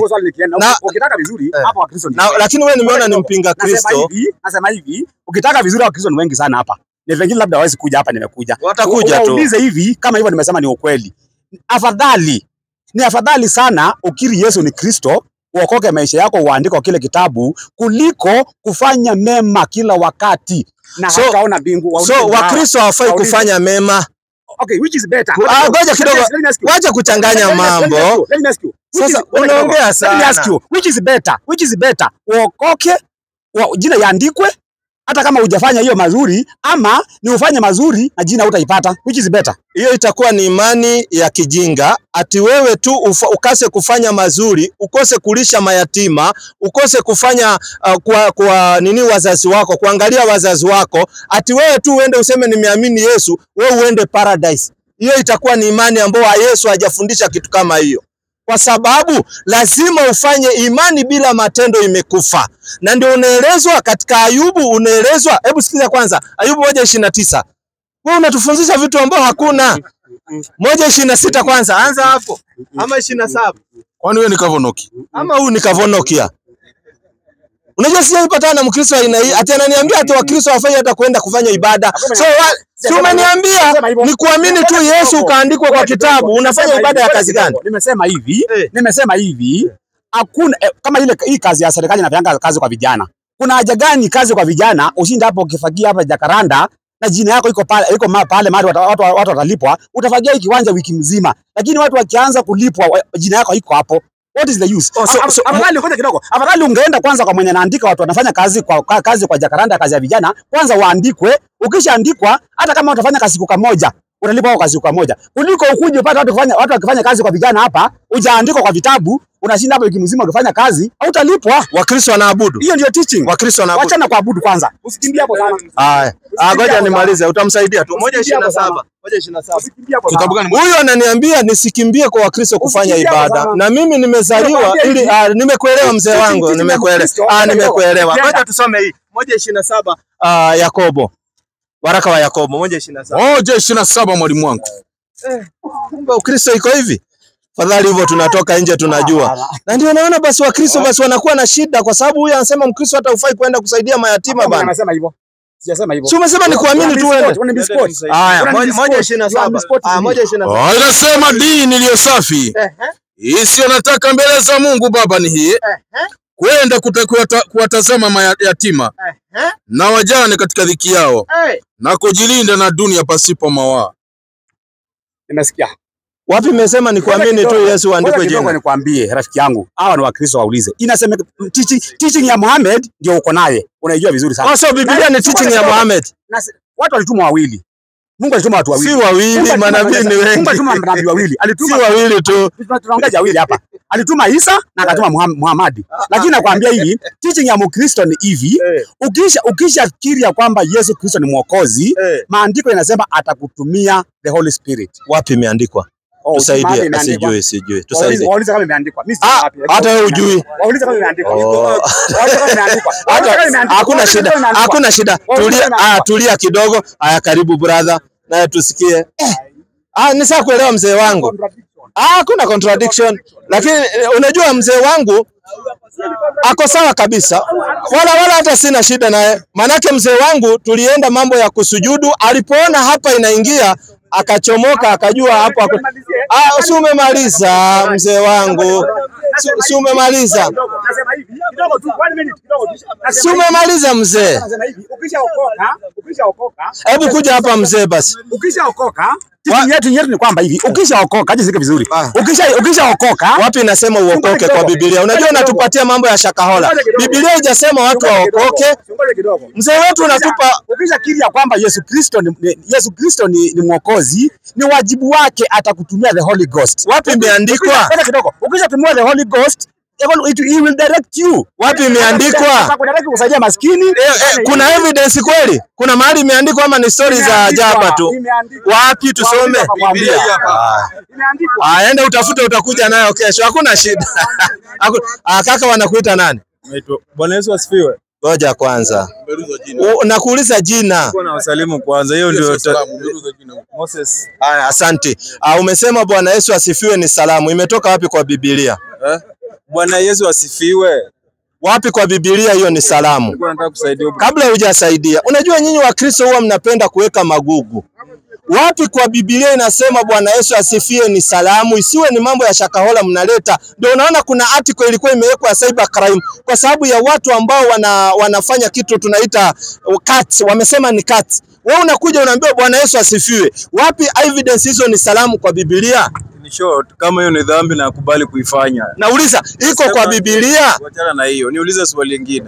Kabla hujauliza swali. Kwanza ni makosa kuwadanganya watu katika nchi ya Kenya. Unaweza fungwa. Hizo ni cuts za uongo. Kusema ni salamu. Wapi Yesu maisha yake asaisalimia watu Bwana Yesu asifiwe? Au wafuasi wake walisalimia watu Bwana Yesu asifiwe? Kwa nini usitumie salamu ambazo ziko kwa Biblia 19:20 kitabu cha Yohana? Mbona usitumie 17:19? Mbona utumie salamu ambao hakuna na zile ziko utaki kutumia kwa Biblia? 20:19 mwalimu wangu. 20:19. Tuna kazi. Waislamu inafaa tutoke kwa msikiti tufunze huyu. 20:19. Ikawa jioni siku ile ya kwanza ya juma. Pale walipokuwa hapo wanafunzi, milango imefungwa kwa hofu ya Wayahudi. Akaja Yesu akasimama katikati yao. Akawaambia, amani iwe kwenu. Kumbe Yesu alikuwa akisalimia watu akiwapata amani iwe kwenu. Na wao wanamjibu nawe pia. Wanatakiana amani. Lakini wewe umezua, na tunaambiwa yeyote atakayeongeza maneno katika unabii wa kitabu hiki Mungu atamuongoza mapigo. Hebu nijibu. Unakubaliana mimi kuna pali Yesu alikubali kuitwa Bwana? Ndio swali yako? Asante. Bwana tunakubali Yesu ni Bwana sio bibi. Hata mimi ni Bwana. Qur'ani 3:48. Usiniulize kama nakubali. Ya Biblia utanitolea. Mimi nakutolea ya Qur'ani. Yesu ni Bwana kwa sababu hakuwa bibi. Ukisalimu wengine, kwanza Bwana inamaanisha nini? Bwana ni neno ambalo inatumika kwa nini ya kiume. Ndio tukiandika barua kwa shule, labda wewe ukusoma shule hizi za kawaida. Tulia usikimbie, kuna watoto wako shuleni wanaandika na barua hii inaenda kwa Bwana Kasim. Hii barua inaenda kwa Bwana Mwangi. Hii barua inaenda kwa Bwana Kamau. Bwana inatumika kwa nini ya kiume. Jina Lord kwa Kiswahili ni nini? Nisaidie jina Lord. Jina Lord ndio hiyo Bwana. Na ndio unaona utasema Lord ni Bwana. Lord ni Bwana. Bwana mume. Ngoja kwanza nikupeleke polepole. Wewe inaonekana hata historia hujasoma. Wale ambao walikuja hapa Kenya kututawala, Waingereza walikuwa wanaitwa Lord. Ndio unasikia kuna Lord Daramea. Huyu kaka alisoma shule gani hii Kenya? Alikuwa anaitwa Lord Daramea. Ndio amebaki hapa. Wao wengine wote walikuwa wanaitwa Lord. Hiyo ni jina ilikuwa inaitwa wale mabwana wakubwa. Kaka wewe uko wapi? Qur'ani iko na Old Testament, si ndio? Qur'ani haina Old Testament. Qur'ani ni Qur'ani. Za kale hizo si unasikia? Haina vitabu vya kale. Unasikia? Qur'ani na Qur'ani tu. Mungu mwenye tulikuwa tunaabudu alikuwa anaitwa Lords of Lords. Unakubaliana na mimi? Sijajua hiyo. Sasa wewe ndio unifunze na uulize swali yako. Karibu bwana. Sasa Yes. Mbona uwafunze watu bwana ni nini bwana? Lete swali. Wanakuita nani kwanza? Naitwa Sam. Unaitwa Sam? Yes. Samuel, asante. Yes. Mimi naitwa Salim Muislam. Mimi ni Mkristo, nimeokoka kabisa. Wewe umeokoka? Yes, Very lucky. Kuna mahali Biblia inasema watu wanaokoka duniani? Tuende kwa swali bwana. Unataka kunipeleka mbali wapi? Sijakupeleka mbali. Tuende kwa swali kwanza masaa. Ngoja kidogo. Masaa hata itaenda ni ya Mungu. kuna hii kitu watu wanakorogo. Oh, mimi nimeokoka. Katika Biblia hakuna mambo inasema kuna kuokoka duniani. Kwa sababu neno kuokoka ni kufunzu. Kwa Biblia hakuna mahali inasema kuna kuokoka duniani. Nielewe vizuri. Hakuna mahali inasema kuna kuokoka duniani. Kwa nini? Kuokoka ni kufunzu, ni kufaulu. Sasa wewe utafauluje na bado uko duniani? Hujakufa. Sasa kuokoka ni wakati hautaingizwa motoni, ukiingizwa paradise ndio utakuwa umeokoka. Qur'ani 2:21 alafu aulize swali yake. Hii ndio jambo ambao watu wanadanganyia watu. Nimeokoka tarehe 27. Oh, natembea hivi, sijui hivi, nilikuwa sijui nauza bangi. Alafu unatafutwa na polisi waambiane mahali ulikuwa ukiuza bangi. Tena polisi wanafaa wafuatilie hii mambo. Kuna mwingine alisema ati aliokoka alafu ati alienda akashika wanawake, mwanamke sijui nini. Ndio nakueleza ukweli, kwa sababu lazima ufuatwe. Ukifanya crime lazima ufuatwe bana. Kwanza Amerika ukifanya crime hata kama ulifanya 30 years utalipia. Sikiza habari inasemaje? Kwa jina la Mwenyezi Mungu mwingi wa rehema na mwenye kurehemu. Enyi watu, mwabuduni Mola wenu ambaye amekumbeni nyinyi na wale wa kabla yenu ili mpate kuokoka. Kuokoka ni siku ya mwisho, sio hapa duniani. Hapa tujaokoka. Hata sisi Waislamu Qur'an inatuambia tutaokoka, lakini siku ya kiyama. Lete swali. Sawa. Swali langu linakuja ni hivi. Allah akona nguvu za kufanya kila kitu hii dunia, si ndio? Hakuna jambo ambalo linamshinda. Swali yako ni gani haswa? Ndio hiyo kwanza. Nataka tuende polepole kidogo nikijenga swali. Allah akona nguvu za kufanya kila kitu, hakuna jambo ambalo linamshinda. Inategemea unasema kufanya kila kitu namna gani, kwa sababu Mwenyezi Mungu ukisema kufanya kila kitu, Mwenyezi Mungu hana jinsia ati atalala na wanawake, unaona? So uwezi sema Mwenyezi Mungu analala na wanawake na ni kitu. Sasa sijajua unalenga kufanya kitu kivipi, kwa sababu Mwenyezi Mungu ndiye ameumba kila kitu na ndio mfanyaji wa kila jambo ambalo linaendelea duniani. Lakini kuna vitendo unaweza sema kwenda kwa choo, Mungu haendi choo. Hiyo ni kitu pia. Kula chakula, Mungu hakuli chakula. Mungu halali. Unaona? So kuna sifa ambazo uwezi weka zinaingia kwa Mungu aziingii. Qur'ani 2:255. Tumpe vitu kaka huyu. Sio kila kitu tu unasema Mungu ati nini, hapana. Mungu hakuli chakula she. Sasa Mungu angekuwa anakula chakula si ingekuwa imekwisha? Wewe. Sikiza habari. Kwa jina la Mwenyezi Mungu mwingi wa rehema na mwenye kurehemu. Mwenyezi Mungu hakuna mola ila yeye. Na ndiye mwenye uhai wa maisha. Msimami wa kila jambo. Kusinzia kumshiki wala kulala. Unasikia? Mungu hata kusinzia ati hivi ati amesinzia hazinzi wala halali. So kuna vitu Mungu hatekelezi. Ati useme Mungu nilimpata lakini kangorota, hakuna kitu kama hiyo. Kwa sababu sahi Kenya tuko jioni. Kuna nchi nyingine sahi wako saa 7 ya mchana na kuna nyingine ndio wanaamka na wote wanasimamiwa na Mwenyezi Mungu. Okay, labda acha niulize tena hivi. Uliza tena. Uko umeelewa. Mwenyezi Mungu anaweza kufanya mambo yote hii dunia. Hakuna jambo ambalo linamshinda.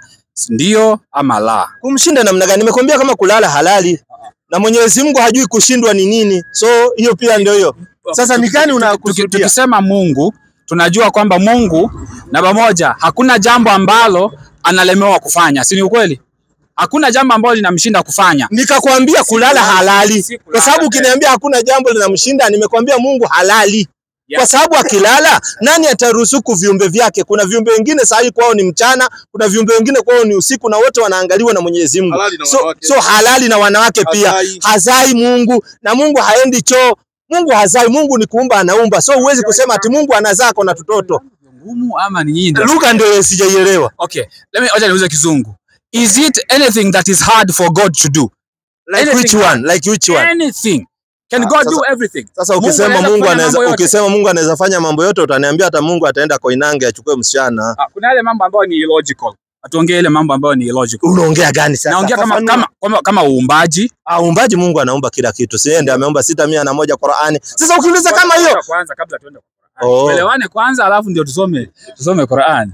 Hiyo ni sawa. Kwa hivyo tunajua ya kwamba kama ni uumbaji hakuna jambo lolote ambalo Mungu linamshinda, si ndio? Mwenyezi Mungu ndio muumbaji wa kila jambo. Swali la pili. Mungu especially Allah anaweza jifanyia mwana kama akitaka. Anao huo uwezo.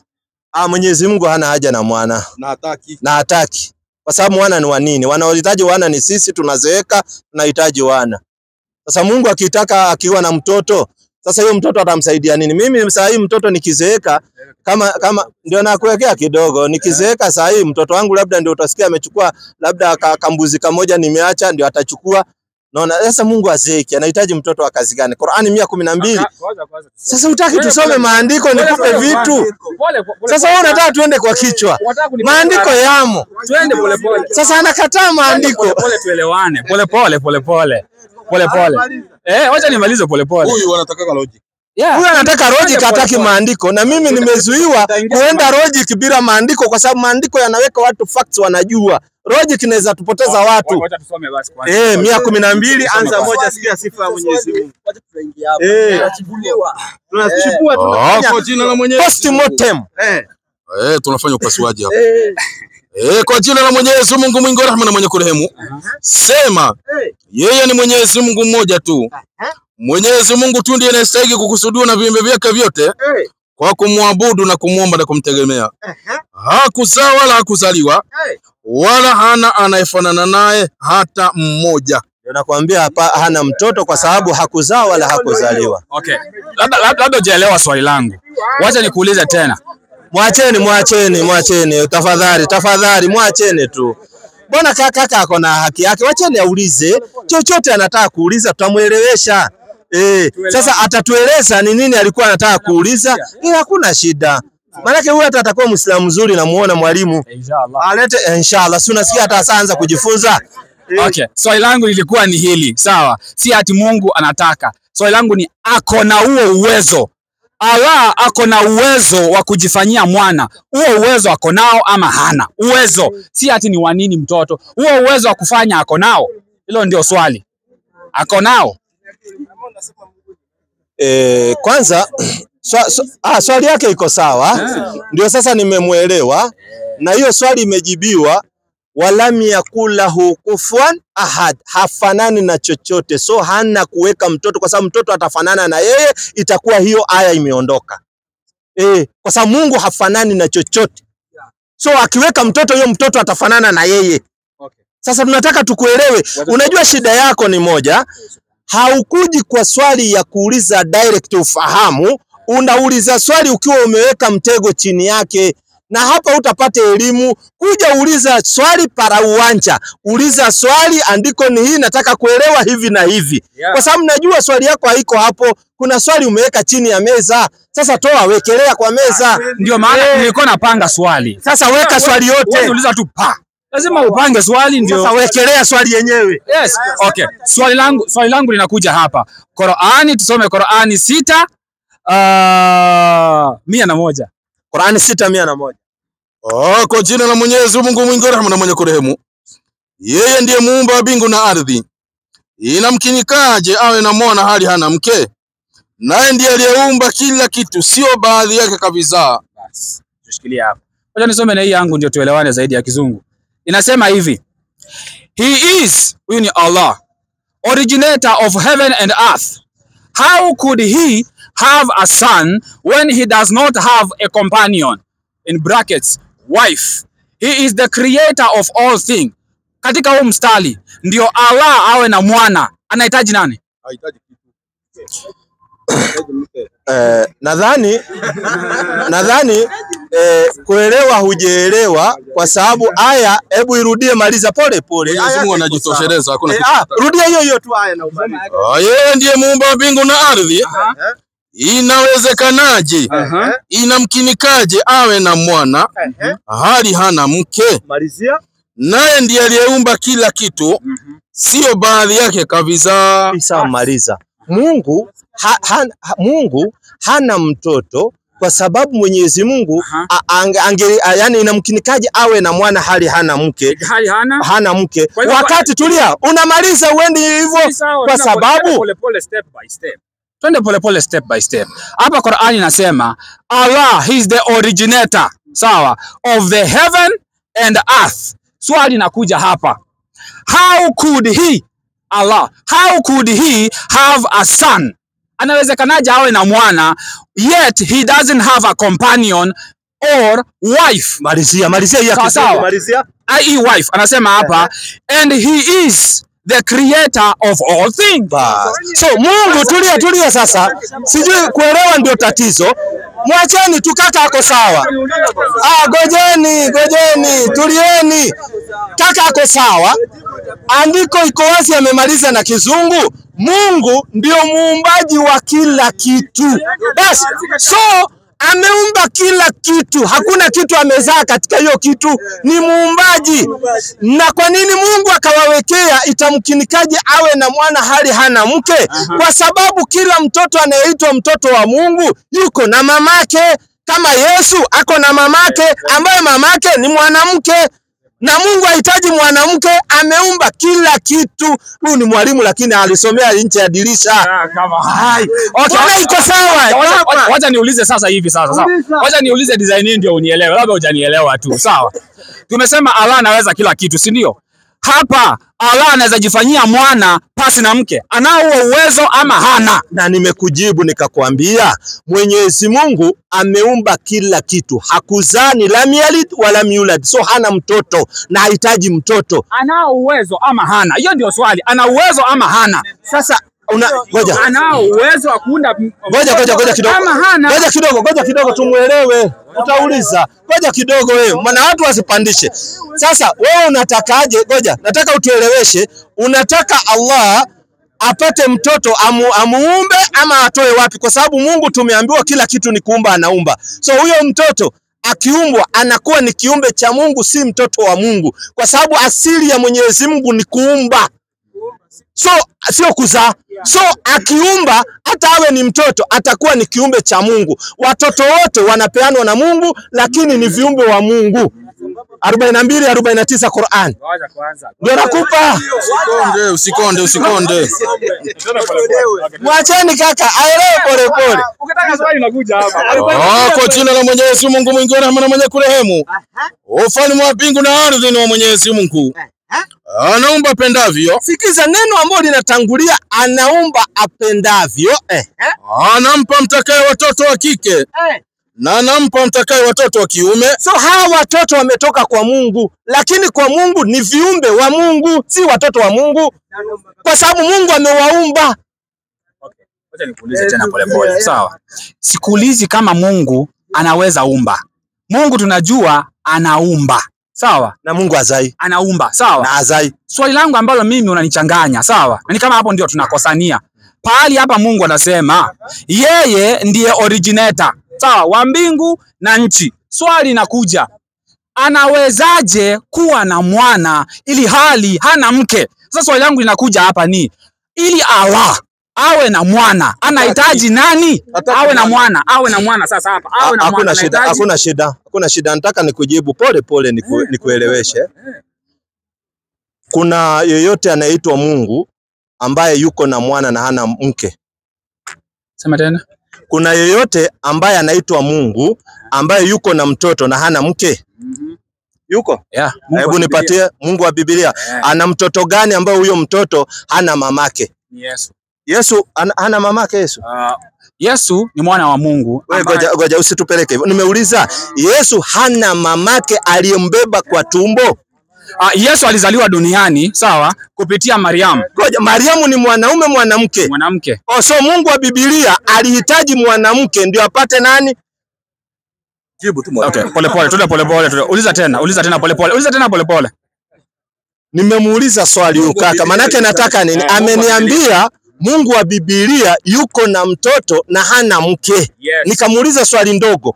Mariamu ni mwanamke au ni mwanaume? Ni mwanamke. Na Mariamu alibeba hiyo mimba hakubeba? Alibeba. So Mungu wa Biblia alihitaji Mariamu ndio apate nini? Apate mwana. So Mungu wa Biblia alihitaji mwanamke ndio apate nini? Apate mwana hii dunia. Oh, si unaona. Hiyo Simba. Sasa Mungu wetu si hahitaji mwanamke. Okay. Sasa Mungu wa Biblia ndio anahitaji mwanamke. So Mungu wetu hahitaji mwanamke. Twende pole tuelewane, sawa? Yesu azaliwe duniani, hiyo ilikuwa imeshatabiliwa mwanzoni, sawa? Na alikuwa ametabiliwa hivyo atazaliwa duniani, ndio akapitia Mariam. Hata hii story bado mko nayo kwenye Qur'an. Mimi sina haja ya kupitia. Tulikuwa tunaangalia kwa sababu Mungu kwa Qur'ani amesaweka wazi. Inamkinikaje awe na mwana hali hana mke? Yeah. Lakini tumepata Mungu wa Biblia venye umetuambia ilibidi atafute mwanamke ambaye huyu mwanamke ni Mariamu. Ndio Mungu wa Biblia apate mtoto. So Mungu wa Qur'ani anasema yeye hahitaji mwanamke kwa sababu yeye ni muumbaji. Lakini wa Biblia alihitaji unajaribu kupotea. Huyu wa Qur'ani hawezi kwa sababu hana mke, lakini wa Biblia aliweza kwa sababu alipata mwanamke. Kwani Mariamu ni nani? Ni mwanaume? Mariam alibeba ni mwanaume mwanamke. Yesu, yes. Ni mwanaume ni mwanamke. So wa Biblia alihitaji Mariamu, ambaye Mariamu ni nani? Ambaye ni mwanamke. So wa Biblia alihitaji mwanamke. Si ndio Yesu azaliwe duniani? Kwa sababu huyu kitu gani ngumu hapo? Kitu ngumu ni hii, Mungu hahitaji mwanamke ndio awe na viumbaji wake. Si Allah hana uwezo kwa sababu hana. Sasa huyu wa Biblia alihitaji mwanamke, na wanawake tunajua wanabeba mimba. Okay. Mungu akona uwezo. Ngoja, Mungu wa Biblia angekosa Mariamu, angepata mtoto. Si unaona? So alihitaji mwanamke akabembeleza, ndio mwanamke ambebee mtoto. Sasa unajaribu kusahau kitu moja. Sijasahau kwa sababu ungeniambia hivi.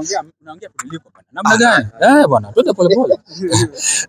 Mariam, sawa, alikuwa ameshachaguliwa na Mungu. Sawa, amechaguliwa ni mwanamke. Hiyo tusama. Alikuwa amechaguliwa. Na Mungu wetu hahitaji mwanamke. Swali langu ambalo mimi nilikuwa nimeuliza, na sijui kwa nini tu atuelewani, sawa? Swali langu nilikuwa nimeuliza hivi, sawa? Allah, sawa, ili awe na mwana, Qur'ani inatuambia anahitaji mwanamke. Hakuna mahali kama hiyo. Nimekuambia hivi. Ngoja kaka, naona unarudia basi moja. Hiyo itakuwa ni buying of time. Tunarudia sehemu moja. Nimekuambia Mungu ambaye anajulikana kama Allah hazai wala hazaliwi, maana yake hana haja ya watoto, ana viumbe, anaumba anavyotaka, hahitaji watoto na ashaumba. So hahitaji watoto. Mtoto wa kazi gani? Sasa hapa akisema ako na watu bilioni. Sasa hapa akisema, sawa, hapa akisema, unaona, wacha tu niongee hata kama ni hali sijui hizo. Ngoja kwanza. Kidogo tu. Mwalimu atasema nataka ndio ukuje kwa swali yako, ukuje kwa swali yako. Nataka kumjibu. Na mimi nisamuelewa. Hakuna shida. Ni swali alikuwa hajaelewa. Ngoja kidogo. Simama dakika moja tumsikie. Ukaka labda ana swali, lakini uwe na swali. Haina shida. Hatuendangi kwa swali ya mtu mwingine. Sina swali. Kama una swali hatuendi kwa swali ya mtu mwingine. Unajua kilikuwa najaribu kusema ni kitu moja, unaona? Tayari ushasema Mwenyezi Mungu ashaumba. Unaona? Na anauliza kama in hali Mungu anataka mwana, usindio? Hahitaji kizindio. Kwa sababu Mungu mwenyewe pia alishaumba na ndio ni kila kitu. Ni hivyo tu. Wewe hata hujanielewa. Nauliza ule uwezo wako. Uwezo wako nao ama hiyo hana. Hiyo sikiza. Sikiza. Ngoja. Ni sawa, maliza ndio tuende kwa swali lingine kwa mtu mwingine, haina shida. Nimekueleza Mungu wetu tunayemwabudu ni lam yalid walam yulad walam yakul lahu kufuwan ahad, hafanani na chochote, ndio posa hana watoto, ana viumbe. Chochote unakiona binguni na duniani ni kiumbe cha Mungu, si mtoto wa Mungu. Na ukiona Mungu ana mtoto, kesho atazaa mjukuu, kwa sababu ule mtoto naye atataka azae kama babake alivyomzaa. Sasa Mungu atakuwa ni mjukuu. Kwa hivyo Allah ana huo uwezo. Sasa huyu sijui tunarudi pale. Haya. Sasa anazunguka pale. Nani ana swali ya mwisho? Nataka tumalizie, karibu. Tumalizie swali ya mwisho. Ni sawa, muelewa. Swali ya mwisho. Amerudi pale. Nimempa mpaka time tukaelewana, lakini ni mwalimu, lakini naona nini? Mimi wananiita Salim. Mimi naitwa Dickson. Dickson, asante sana. Mimi Muislamu. Mimi ni Mkristo. Wewe ni Mkristo. Haya, injika swali, manake muda nayo ndio hiyo inakimbia. Swali langu ni imebaki dakika ngapi? Swali langu ni kidogo tu. Swali langu ni, nilikusikia hapa, sijui kama nilikunukuu vibaya. Ulisema Mungu hana jinsia. Mungu hana jinsia.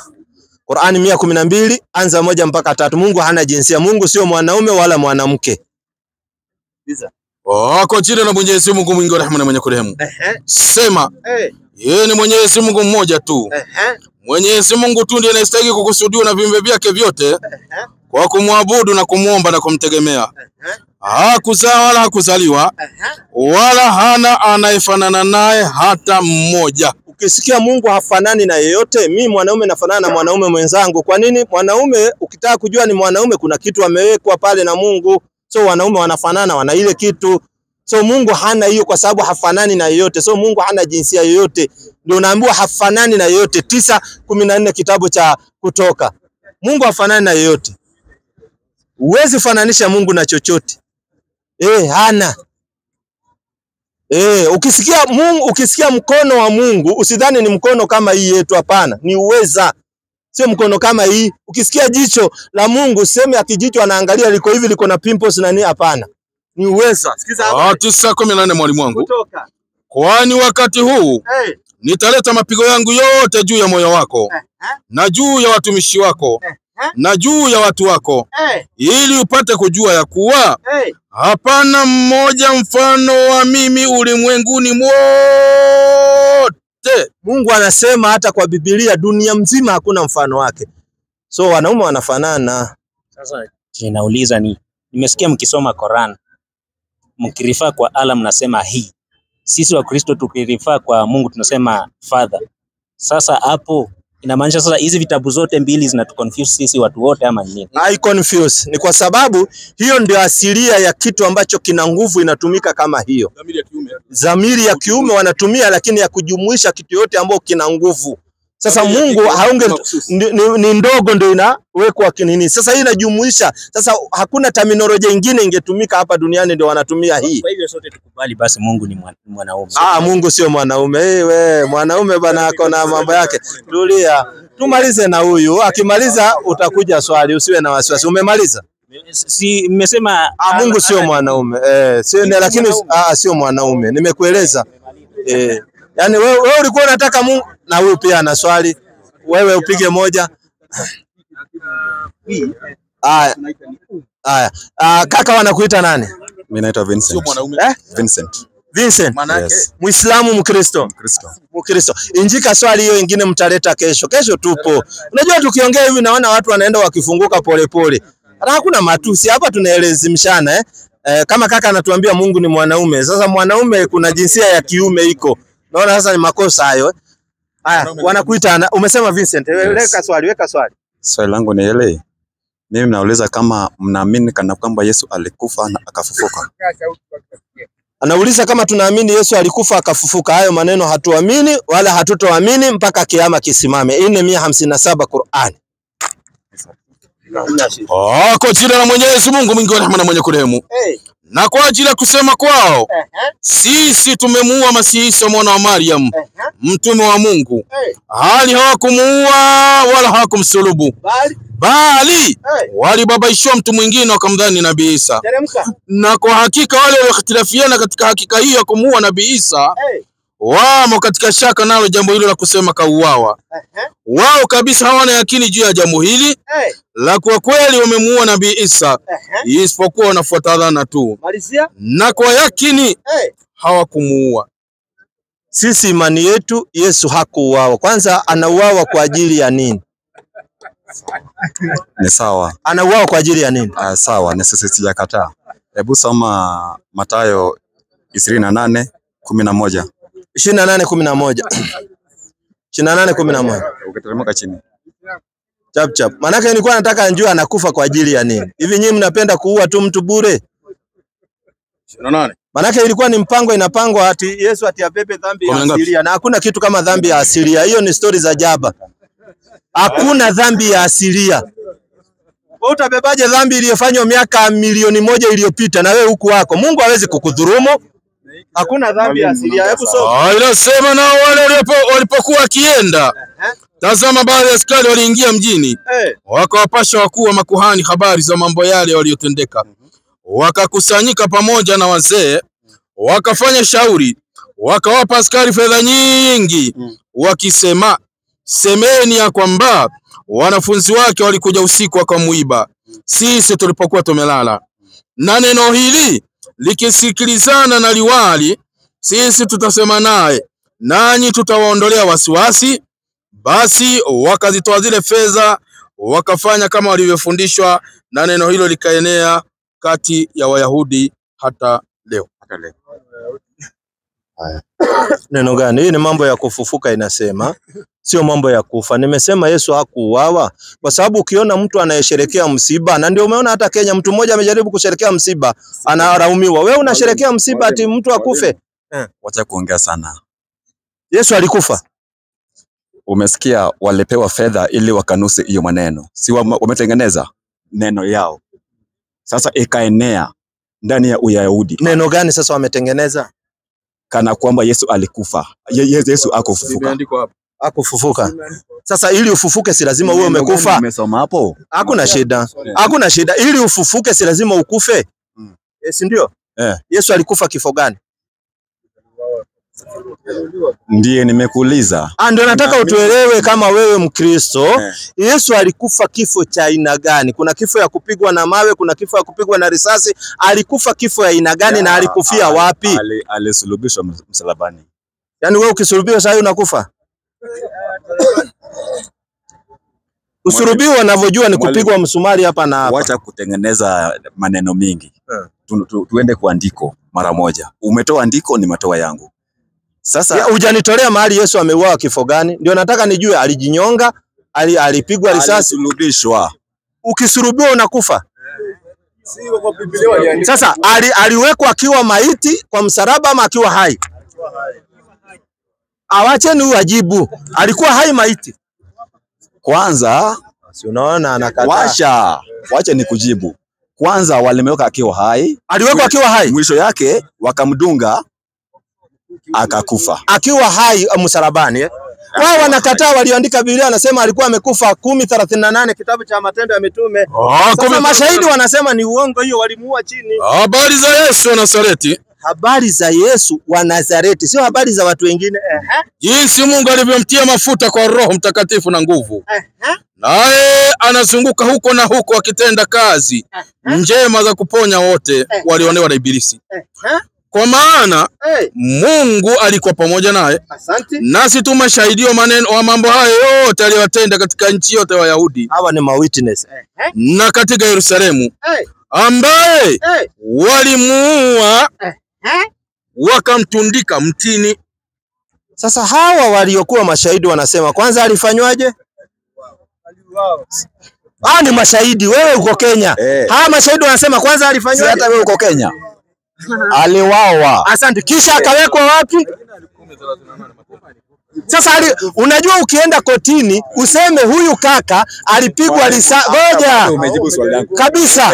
Nataka nikueleweshe vizuri. Ukienda kotini useme huyu jamaa alipigwa risasi na mwingine aende kotini aseme ni uongo, hakupigwa risasi, alipigwa mawe. Jaji anasema hiyo kesi ni null and void kwa sababu ni ya uongo. So hiyo kifo ni ya uongo. Haiwezekani mnaripoti mtu mmoja aseme aliuawa akiwa chini, mwingine aseme kwa msalaba. Lakini tuende tu kwa andiko. Ngoja kidogo. Ngoja kidogo.